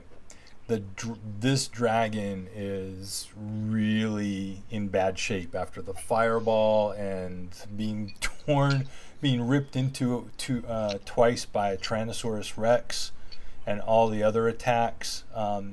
So you can still try to. You aren't going to be able to harvest any of the hide. You can get some claws and teeth, and maybe Horns? Go ahead and make a. Actually, that's right. You have you have alchemy and nature, right? Yes. Hef will try to assist in any way he can because he was curious and wants to learn. Hey, it's a skill. Can I give him inspiration out of that too? To add a D8 to it? Because I know I can. Not Actually, I got herbal kit. yes. and You nature. can definitely inspire him for the nature roll, but you have herbalism. That's not going to help you here. Okay. So go ahead and roll. Just make either nature or survival, one of the two. Can Hef help or assist with animal handling to tell him like the ins and outs of around the claws and how to pull them out and all whatever? Animal handling is behavioral. That doesn't really help. It's I still also getting to have know an dragon- animal. I've got Dragon's dragon knowledge bane is too. an herb. But Okay. you add a D8 to that from Jinx. All right. So all right, 24. That's pretty good. It's so you can what two main things were you looking to harvest? And it can be like a grouping of things too. For my dragon knowledge, which are the two best things I know I probably should harvest? You're dragon knowledge is about the creatures themselves, not their market worth. Okay. That's I'm thinking not of gonna things help. that can be used for magical components. He can ask Alamir. Yep. Yep, I'll ask Alamir.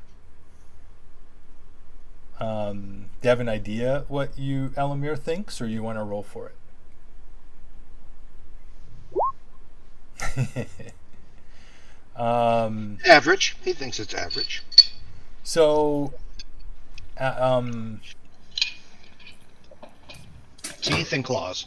That's what he's going to say. you know that the scales, which are not an option in this case,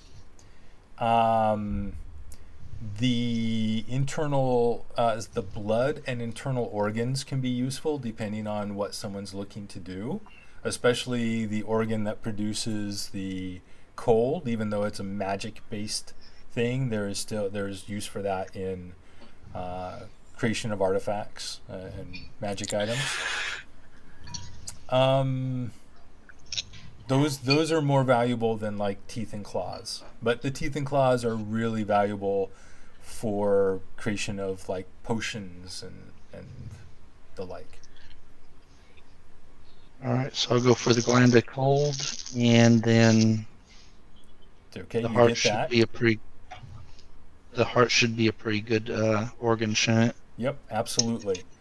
So the heart and the cold gland. Jinx. You know what? Sorry. No, go ahead. What were you gonna say? I was just gonna say, right as he's taking her, all I could think was, I know a legend about a guy who shared a heart with a dragon, and because they had healthy, good health, unfortunately, this dragon's dead, so that doesn't work. So never mind. Jinx, as the creature is being cut into and exposing its internal organs and the blood begins to flow, there's a vibration that comes from the dagger of Alaris, and it begins to heat up and get warm. Uh-oh. Yes, but I am not You're going to pulling the ignore it? dagger out. Okay. Well, I'm not gonna pull a dagger out that could potentially lose any connection to my brother, just to Good night, Talon. satisfy Love a need, like curiosity. Okay. I mean, You do. okay, I guess I could look at it, just like give notes to later on, but I wouldn't bring it up to the body and stab it with or nothing like that to take the soul or nothing. So, you do remember what? No, I don't. No, I don't. Okay. So Unless you're telling me my let me character just refresh remembers. your memory. When what you were told about the dagger by Silith is that the dagger is fueled by powerful innate magic. Very specifically, if it is allowed to bathe in the blood of a adult or older dragon, it could, and she taught you a ritual too that goes with it. So the dragon blood fuels the magic of the ritual that allows you to summon the soul temporarily from within the gem in the dagger. I would not want to summon it right here with everybody around. But now that you mention that, I do vaguely remember all that. Is this something I would remember or no? He never told that to anyone, so nobody else knows that. We all know now. Yeah. Well, I guess in that case, as you mentioned that, I would probably unsheath it. I forgot I technically had to do the killing blow or whatever for it to take the soul anyway, if I remember right. Mm-hmm. So that wouldn't be a bother now that I reminded me and stuff. So I would walk up to it, and as he's collecting parts and his hands are out of the things or whatever he's doing, I would go ahead and sit it in there and mutter some words in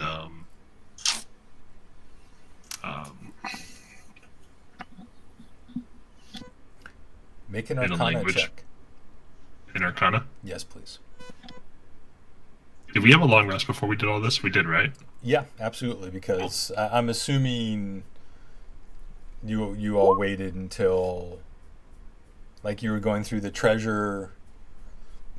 I think you would have gone through the treasure before you dealt, right, Luna? Before you would have worried about the dragon. Yep. Yeah, Yep. it's preserved in ice cold anyway. Right. Okay. Yep. So yeah, this is after the long rest. All right. So 17. Yeah. Everybody sees Jinkin do this, and the dagger begins to glow, and from the ruby, the large ruby in the hilt of the dagger, a red mist begins to come out. And the blood, the dragon blood that is around, covering the blade, almost like it's sucked into the blade, like it's soaking it in like a sponge. And this red mist comes out like a genie bottle, and it begins to form a humanoid figure, and the figure begins to solidify further and further. And after about 20 seconds, standing there is a figure that looks familiar to some of you, and Jinx, you recognize this as your older brother. What was his name? Did you have a name? We did have a name. Question is, what was that name? Let me just take a quick look. PCs. Endel. Endel. He was 6 years older than you. And so there stands Endel. He is dressed in adventuring, what looks like adventuring gear, like chainmail vest, and carrying some various. He's actually looks with the longbow or actually I'm kind of, yeah. I'll tell you what. You know your brother. What if your brother was going to become an adventurer? What would he be? What does he look like? You tell me.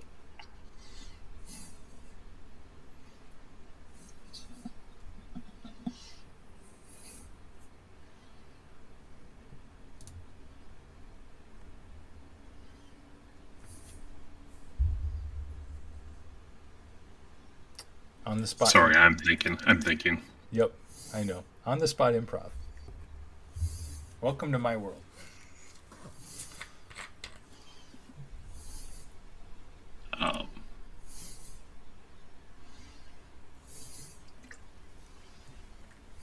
The style of the clothes and whatever the equipment he has is unusual. It is definitely different than any of the places you've traveled. If I was to guess, based on the fact that he, before he disappeared, he was always looking to make quick money with his friends and everything else, I would say probably swashbucklerish, if that makes any sense. Yep, absolutely. So fighterish, but yet, more roguish. Yep. So he's let's say he's has a interesting arraignment of leathers, hardened leathers, with some chainmail worked in, but in a way that keeps it quiet. Just like and like slatted, some strange metal slatted, covering different parts of the body, like over across the chest, and strips down the arms, and wearing some really nice, like a nice tabard, and traveling shoes, with a really nice rapier. And probably a buckler. Does it look like he aged? It does. It does. Okay, so he's aged appropriately, just as I aged, right? Kind of thing, or is he? Yep, he still looks to you like he's still about 6 years older than you. Okay. He squints. He looks around. He goes, where am I? What? And he pulls his rapier. What do you want? What have you brought me here for? Endel? How can this be you? I stop and I'm like, I know how this is you. Never mind. He looks at you again. He goes, Jinkin? Yes. You're alive? How? I knew it. What? How did you find me? Where are we? You wouldn't believe me if I told you. And he rushes forward and grabs you in a big brotherly hug. I had the awkward, where you had, and we all go, aww. I'm sorry, I'm picturing this. He runs up to me, and I got that first inkling where your hands are down by your sides, and somebody runs up and hugs, and you're kind of like going, So, wait, you said this guy was like he wasn't like not actual like corporeal, like as in he didn't look like another person, right? With us, more like an illusionist almost kind of thing, right? No, he's corporeal. Okay, so he's fully okay. He's I thought he was like misting there or whatever. He materialized out of the red smoke. Okay. And he is fully here. Jenkins hugs him and goes, I can't believe you're here. I knew you were alive. I told everybody you were alive. And crying. And he's like, what have you been doing for the last number of years? I've been living. This strange land I found myself in 10 years ago I found myself in the plains outside of this large walled city, the city of Passim.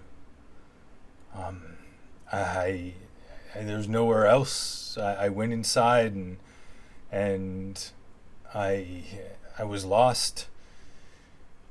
A merchant took pity on me and took me in. He's a powerful, wealthy merchant named Roman Duchori.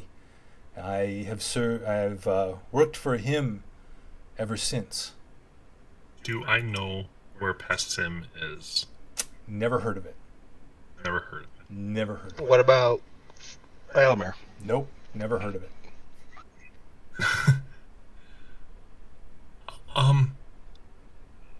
First thing that comes to mind, I guess, is well, first of all, you look amazing. Are you happy? I miss you and Mother and Father. How are they? Are they okay?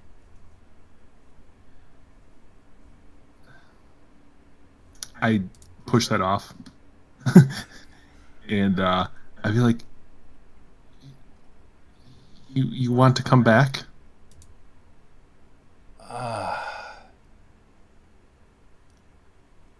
Yes, but it's complicated.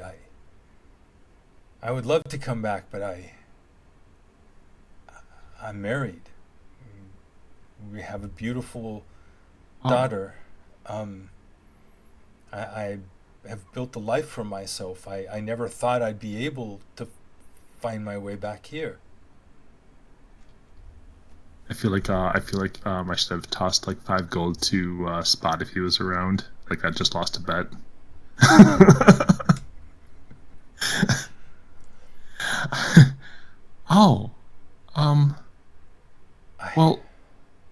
can you? I mean, you said you're in Passam. I'll be honest, I've never heard of the place, and I've been around.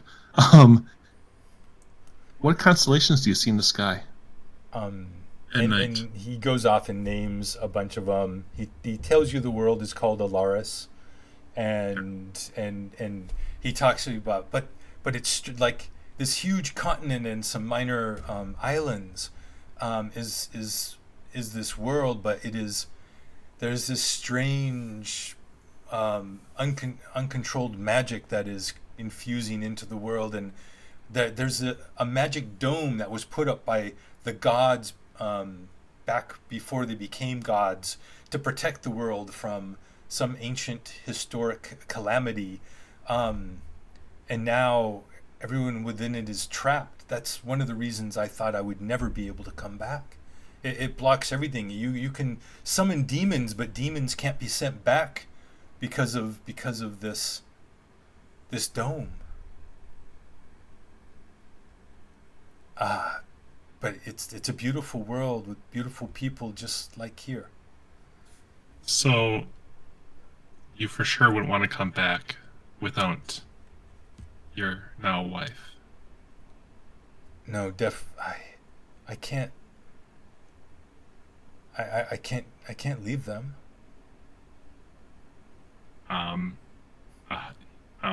Jacob hugs him, squeezing him tight, not letting him see his own, his tears running down his face.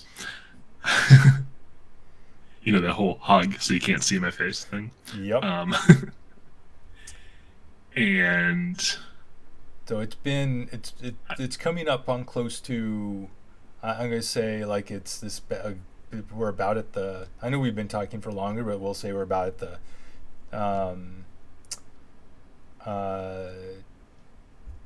Getting close to the 12-minute mark.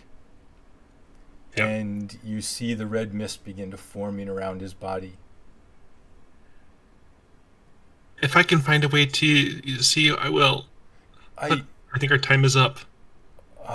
Okay. Oh my gosh, yeah, if you can, I'd love to see you again. Hopefully we can do that, and if you find a way that we can create a bridge and bring other people through, I would come back if my Mararie and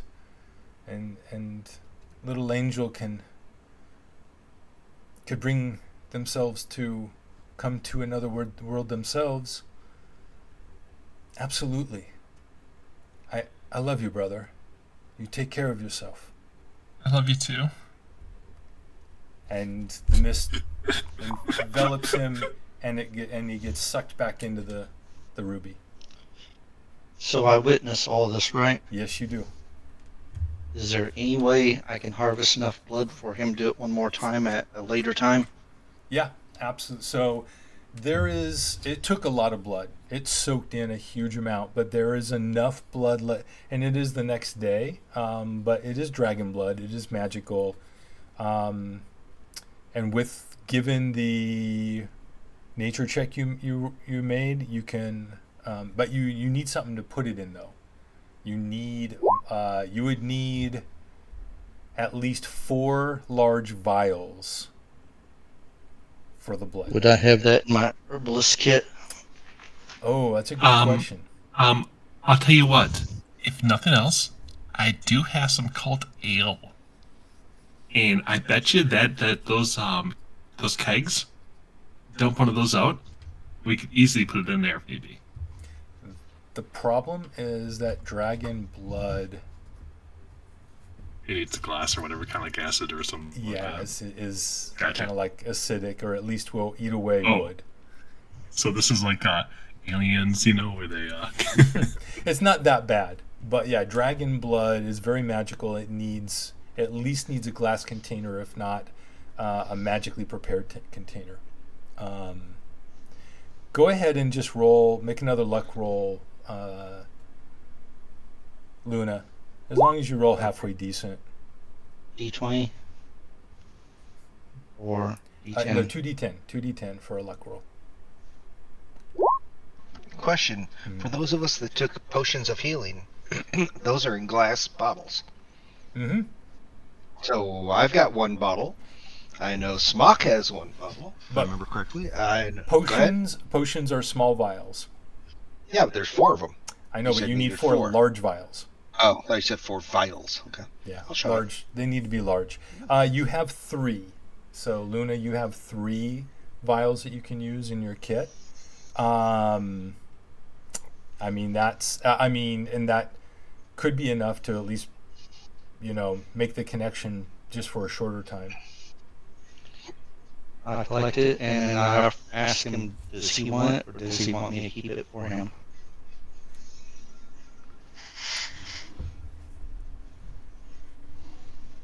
Do you have something to start in? I got 3 glass vials. If you can keep it, I would have you keep it, just because something happens. I want to keep the dagger and everything else separate from the source like that, just in case something does Do happen. you want to put them in one of the bags of holding then? Where they'll be safe, or safer? Yeah, that's probably a good idea regardless. So I guess I can take them, but I just didn't want to necessarily have them together just in case. We got 2 bags holding one, put them in the other bag of holding though. Yeah, I want to do it that way. Okay. That's what we do then.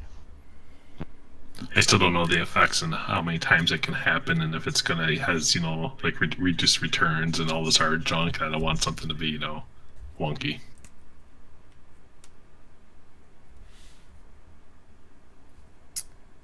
Okay.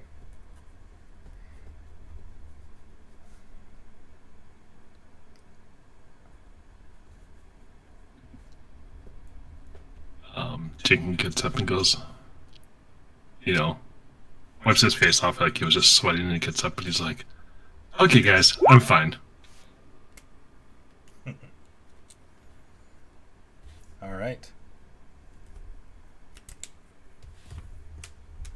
So so you take care of all of the treasure, the harvesting, little reunion with Jinx's brother, and then you head back up. So it is well into the next day. And you get back up to the top, and Pramok is gone. Bye, Pramok. And the ogres are, with 3 less, are up in the yard doing their usual stuff. One of them sees you all come up and goes into the tower and gets Blagothkas, who comes out.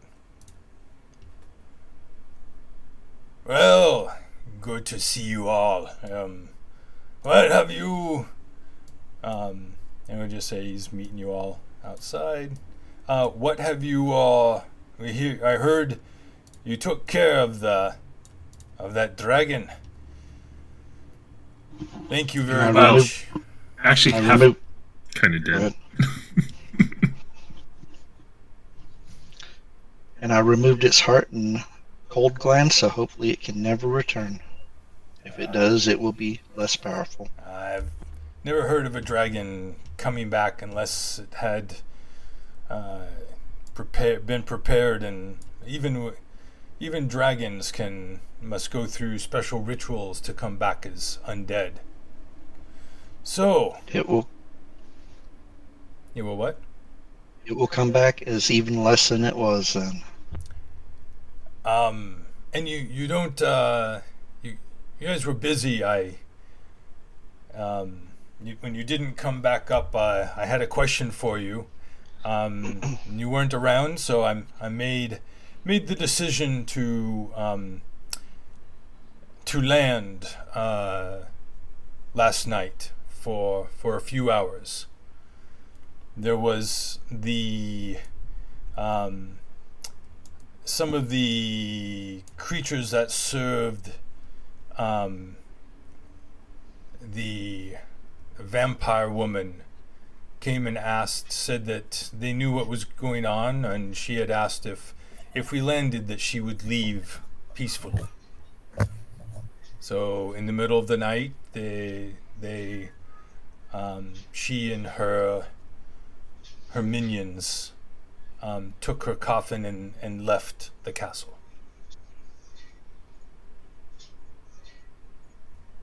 So their scourge is going to be put onto somebody else now.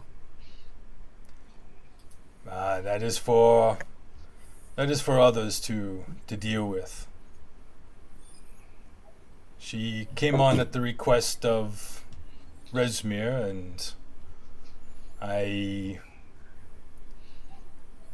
did not see any reason to try to fight her myself. I do not take unnecessary risks.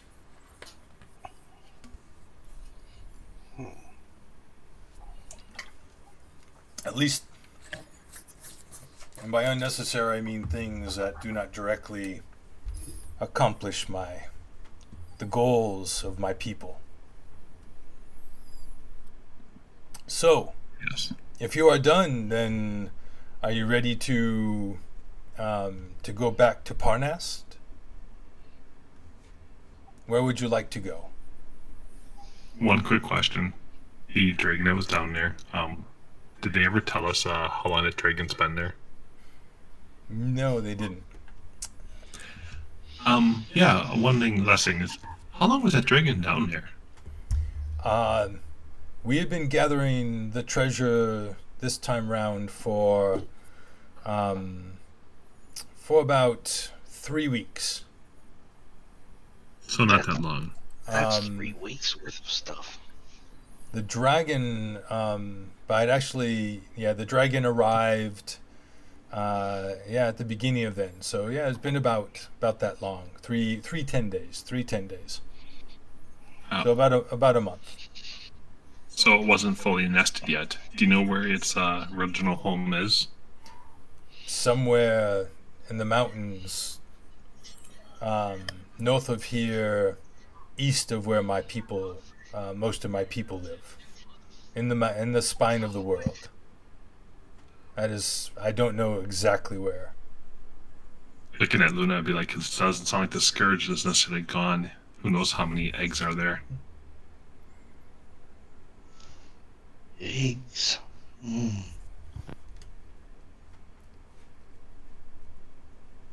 Sounds like we need to figure out where we need to go next. We whisper amongst her really quick, like, so are we going to Parnast, or do you want to go somewhere else? I mean, this is our chance to see the world. Right. Do we want to go where the Red Wizards are? Do we want to go where the cults are? The Dragon Cult is? Where is our next direction? I don't know if any of us really want to go see the Red Wizards. Elamir raises his hand, but I kind of ignore it and keep looking around. Like I look at it, like I didn't see it.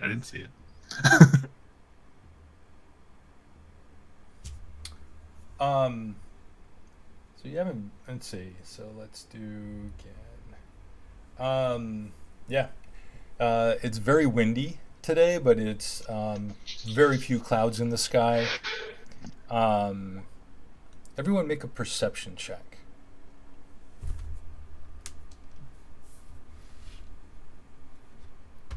Perception. Luna, you don't have advantage, do you? I did not roll as advantage. It rolled twice, that's all. You may double tap. I have. he double tapped. Okay.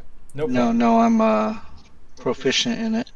Right, but that's That still causes just it. one roll, so... Okay. So, 8, 12... Jinx has a 15. Hef? Yeah, first the 8. When he did the deception, I did perception to see if I could. Tell if You it was had a rolled that deception or not. before. Jinx. Got it. Yeah. Okay, I got And it. that would have been insight, by the way. Oops, It my would have bad, been okay. insight, yeah. You're fired. Well, no, he was... Oh, right. If you're doing... So, There, I still didn't know. So, but as you're staying there, so Jinx and Luna, as you are talking to Blagothkus, there are very few clouds in the sky, but what clouds there are slowly begin to tilt, almost imperceptibly. You just notice just a little bit, and so while you haven't felt it, this is a really large piece of rock that is flying in the air, similar to really super large ships. You don't. It has to tilt quite a bit, right, before you really feel it. But you notice on the horizon the tilting of the clouds. Is there a storm coming? What they're doing is they're putting the bow of the ship into the wind so that the aircraft can lift easier. That's aircraft carriers work. Wait, aircraft carriers go in the air? Yes, they do. You just get done saying. Have you not seen the Avengers? Blagothkus says, "What do you mean?" You're muted. Thank you, Pat. Anything's possible with magic. That's all I said. Oh. Look at the clouds. Yeah, look at the They're clouds. tilting. He looks off and he goes, "Well, that's not good. That's not good." He goes, Right the mainsail. he Stop the question. goes, "What is going on?" And he begins to run towards the tower, and he opens the door and heads inside. The tower, the door is still wide open. He doesn't close it behind him. And Do we want to follow him? Do we want to go down to the Wyverns? Or the Wyverns? Are we abandoning ship?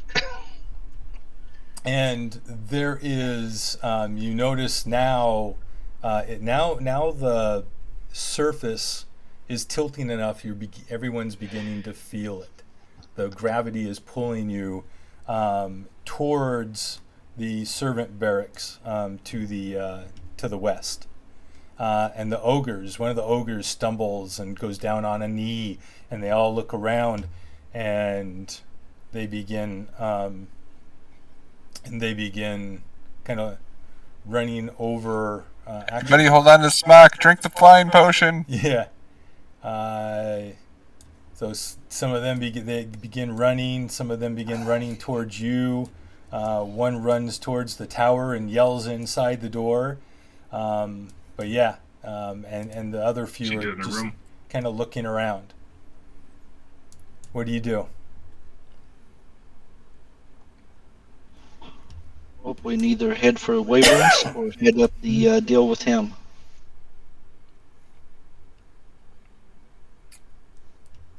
Hef doesn't know anything about what to do with the big guy up the steps, so he starts heading towards the Ravens or Wyverns. I think that's probably the better play, honestly.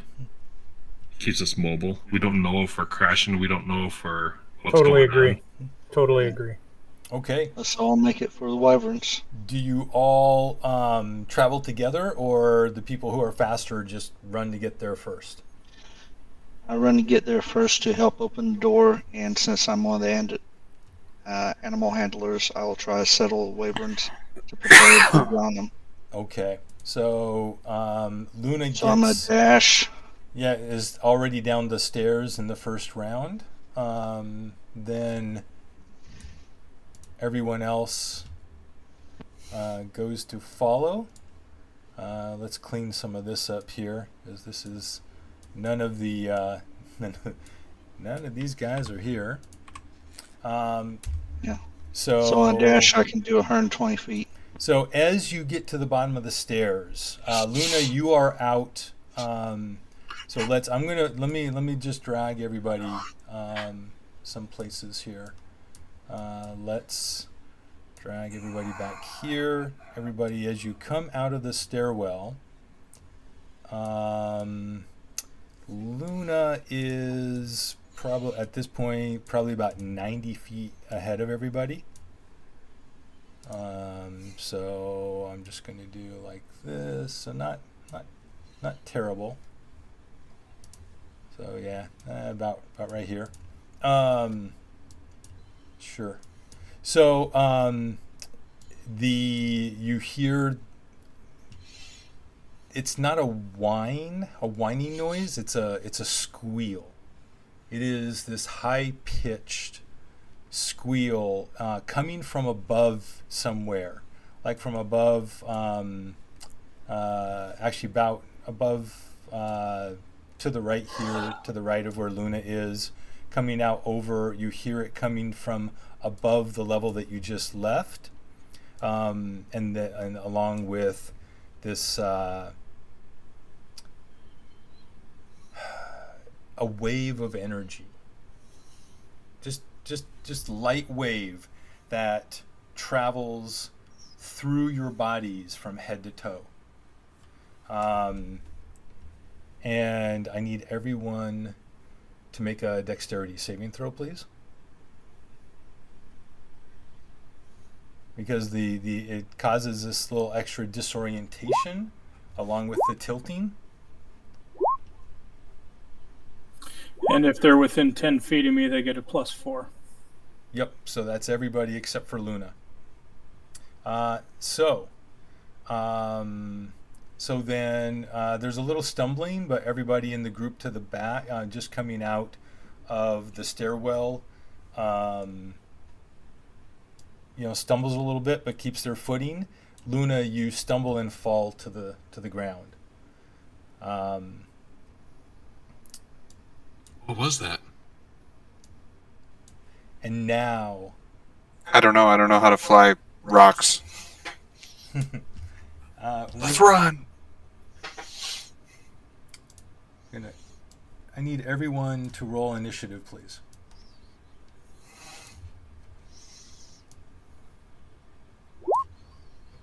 Make sure you're clicking your tokens. So here, Alamir, what did you roll? Alamir rolled a 19. As he says to click your people first, that went out the window. Okay, everybody in? Looks like everyone's in. All right. Luna, you are prone. What do you do this first round? Action to get up. It's half your No movement. matter what I have.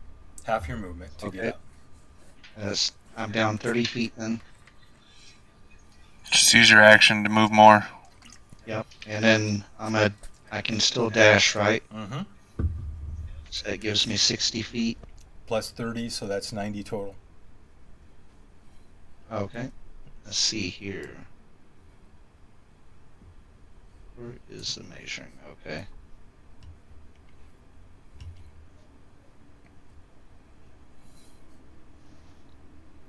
Do we see or understand what's going on? Anything? All you know, you're gonna take. I'll tell you what. You make a. It's a good question. So they have the Wervins. Just curiosity, because I'm looking at this map. You have the Wervins caged up in an underground area with no way out other than going back up the stairs that we came down. No. This is a completely open courtyard. So you see where Luna is? Luna is almost to. So the area above you only goes to right in front of Luna. That's the shadow from the area above. So everything in the lower courtyard so this is open straight to up the then? Yeah. Yep. Gotcha. But the question is, do we I hear was just looking any at the of walls, that's why I was the wondering. catapults or the giant ballistas going off? No, you don't. So what you see, you do see like the ogres up on top. So the entire thing is tilting, and you're at about a 35-degree angle at this point. And you also. That's a pretty good list. It is. Ships listing. And and you also are now, in addition to tilting, there is still that forward momentum in the direction of the tilt, and now you just beginning to feel a little that pit of your stomach feeling when you're beginning to fall. There's a descent. Is it tilting this way or this way? It's tilting to the west, so over towards the gate. Okay, so we're falling towards it right now, or towards the left. Correct. You're side. running down the slope. And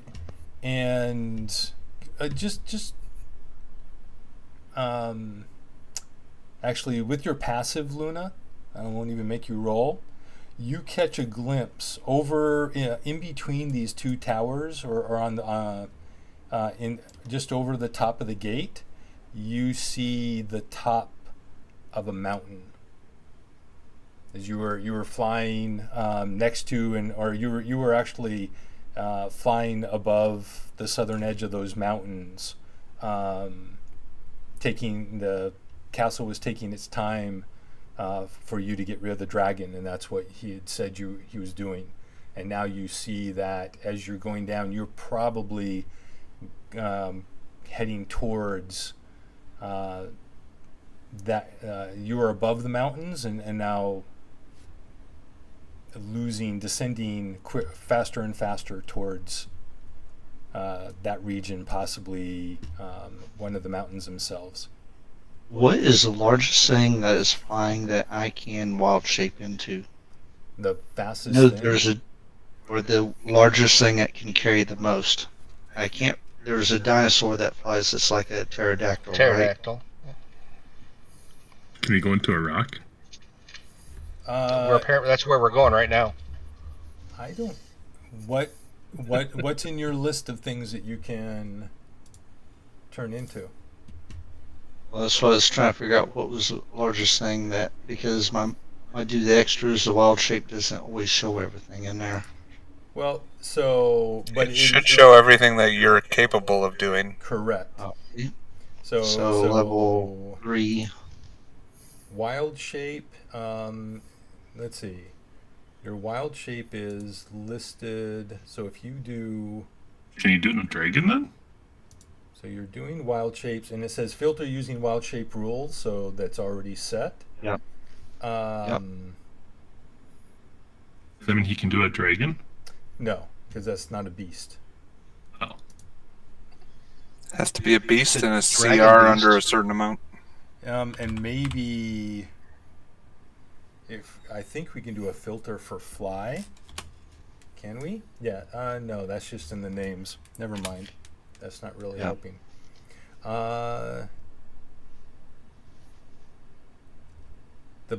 You can turn into the newest thing that you can turn into that is the largest flying thing you have. Other than I think maybe a giant. You should have. I thought a giant eagle, but maybe not. Is a Quetzalcoatl. What is a Quetzalcoatl? That's a giant. That's a Huge pterodactyl. That walks on his hind legs and his front legs when it's on the ground. It has flying 80. How many people can it carry? The giant relative. I have one downstairs in my models. Has Exactly. a wingspan exceeding 30 feet. And it used to eat T-Rexes. I don't think so. Slightly smaller than a giant rock. Yeah. It only has a 15 strength, a fly speed of 80. It's not the strongest thing, so it's only going to carry 1 or 2 people. Yeah, I 2 people tops. Okay, so that's not an option. Yeah, most flying things are not really, other than like the wyvern, like things like, and even like the wyvern. Wyvern's a powerful beast, and even it can only carry 2, at most 2 medium creatures. Okay. So I'm gonna get up and I'm gonna continue. And that's with a 19 strength. Yeah. It gets me there. I'm continuing with the plan then. Okay. Worst case, I can save 2 of y'all. You need to. This is really steep, and you're starting to lose some traction as the platform the mountain is falling down to, or beginning to. So I need you to make another dex save, please.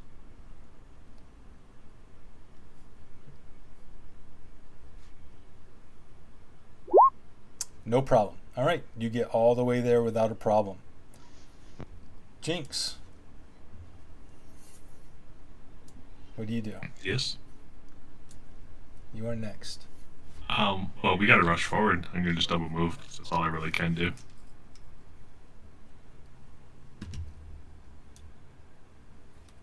Were you gonna do anything other than just double moving? Falling to death? Wait, I missed that.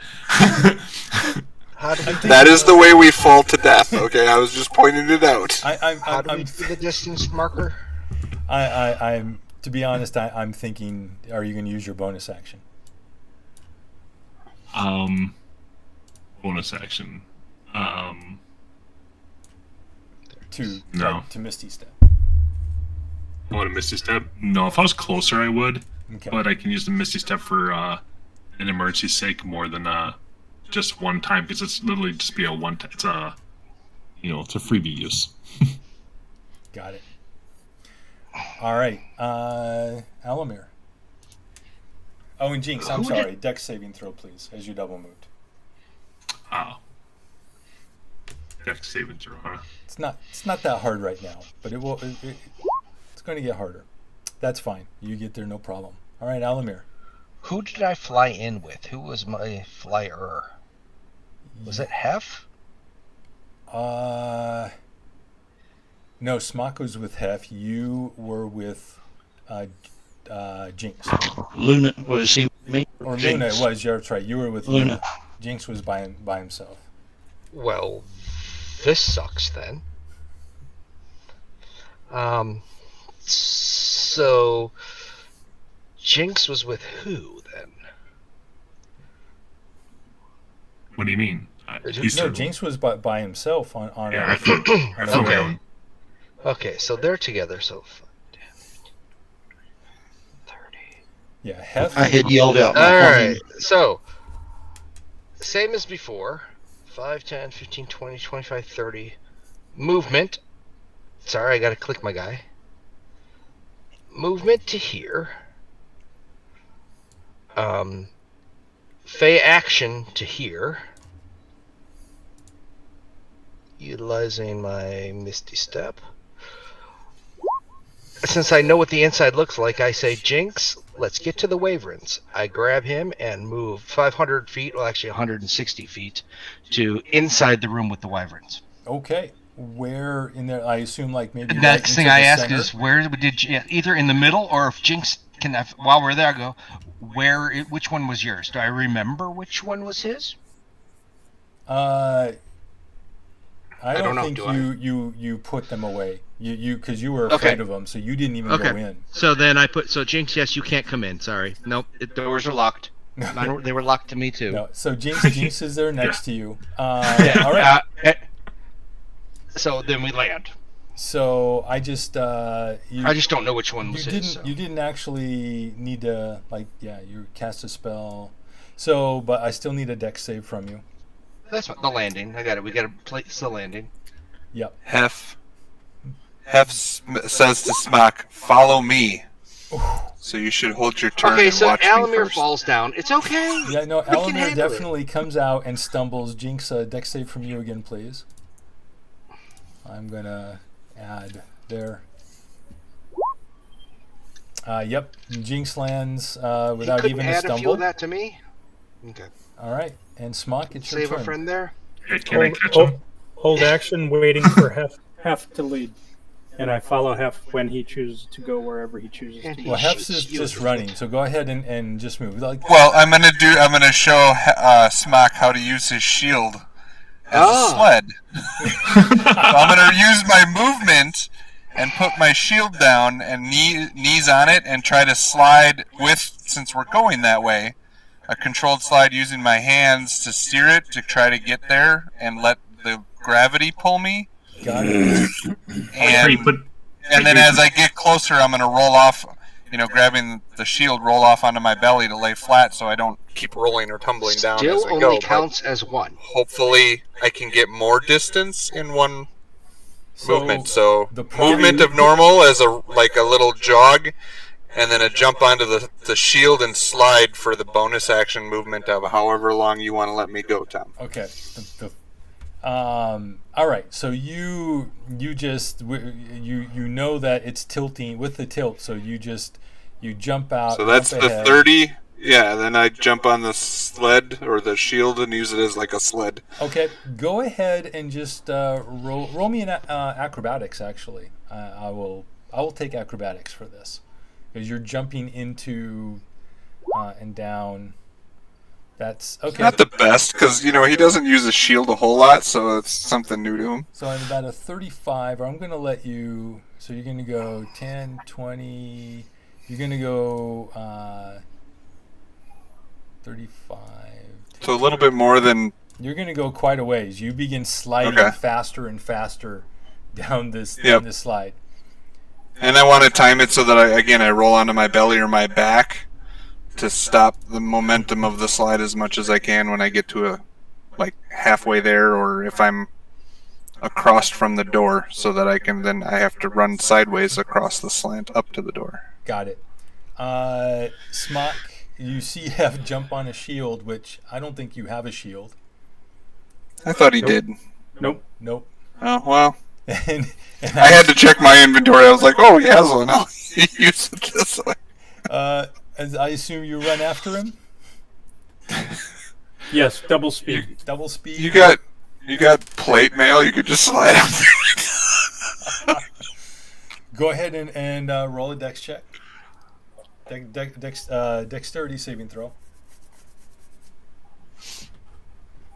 So it ends up I am sliding on my armor. No, actually, for right now, that's okay. You feel very unsteady on your feet, but you do not fall.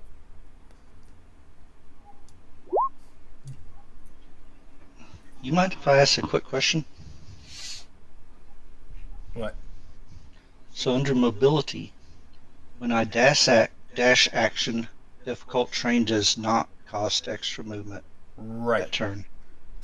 So I still had to do the dex save, right? Yes, because technically isn't difficult terrain. It's just slanted terrain. Right. Okay. So you're keeping your footing, but you're not avoiding. Difficult terrain is usually variance in height of uneven ground, stuff that slows you down. Yeah, like underbrush, things like that.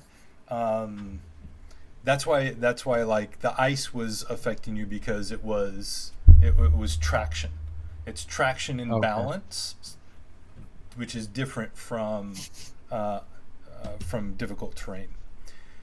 I just had to ask. So at this point,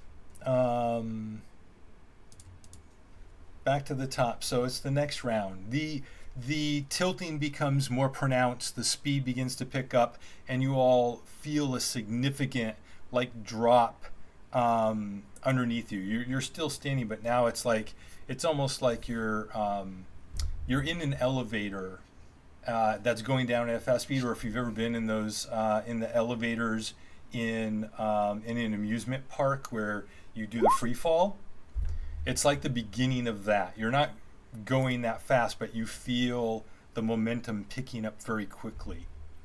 As well as it tilts a little more, you clearly see a mountain, the face of a mountain, directly in front of this of the castle as it's careening towards it. And that's where we're going to end for the evening. Good luck remembering to have Silent Shield, guys. Woohoo! Jinx, do you remember which He's either going to jump off and land this perfectly, or he's going to smack into the wall. I hope it's one of these two. Here or here, because we're falling into them.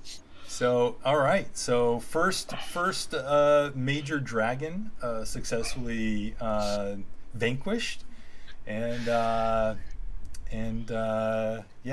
level 9. And now a careening magical mountain. We'll see what happens in 2 weeks, because next week we are going to take a break for the holiday. So thank you, everyone who's been watching. Thank you, gentlemen, for playing. And thank you for 40 wonderful sessions, 40 episodes. Gotcha. Waver and Penelope. Fantastic.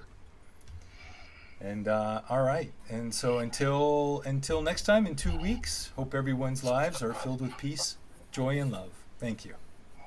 No.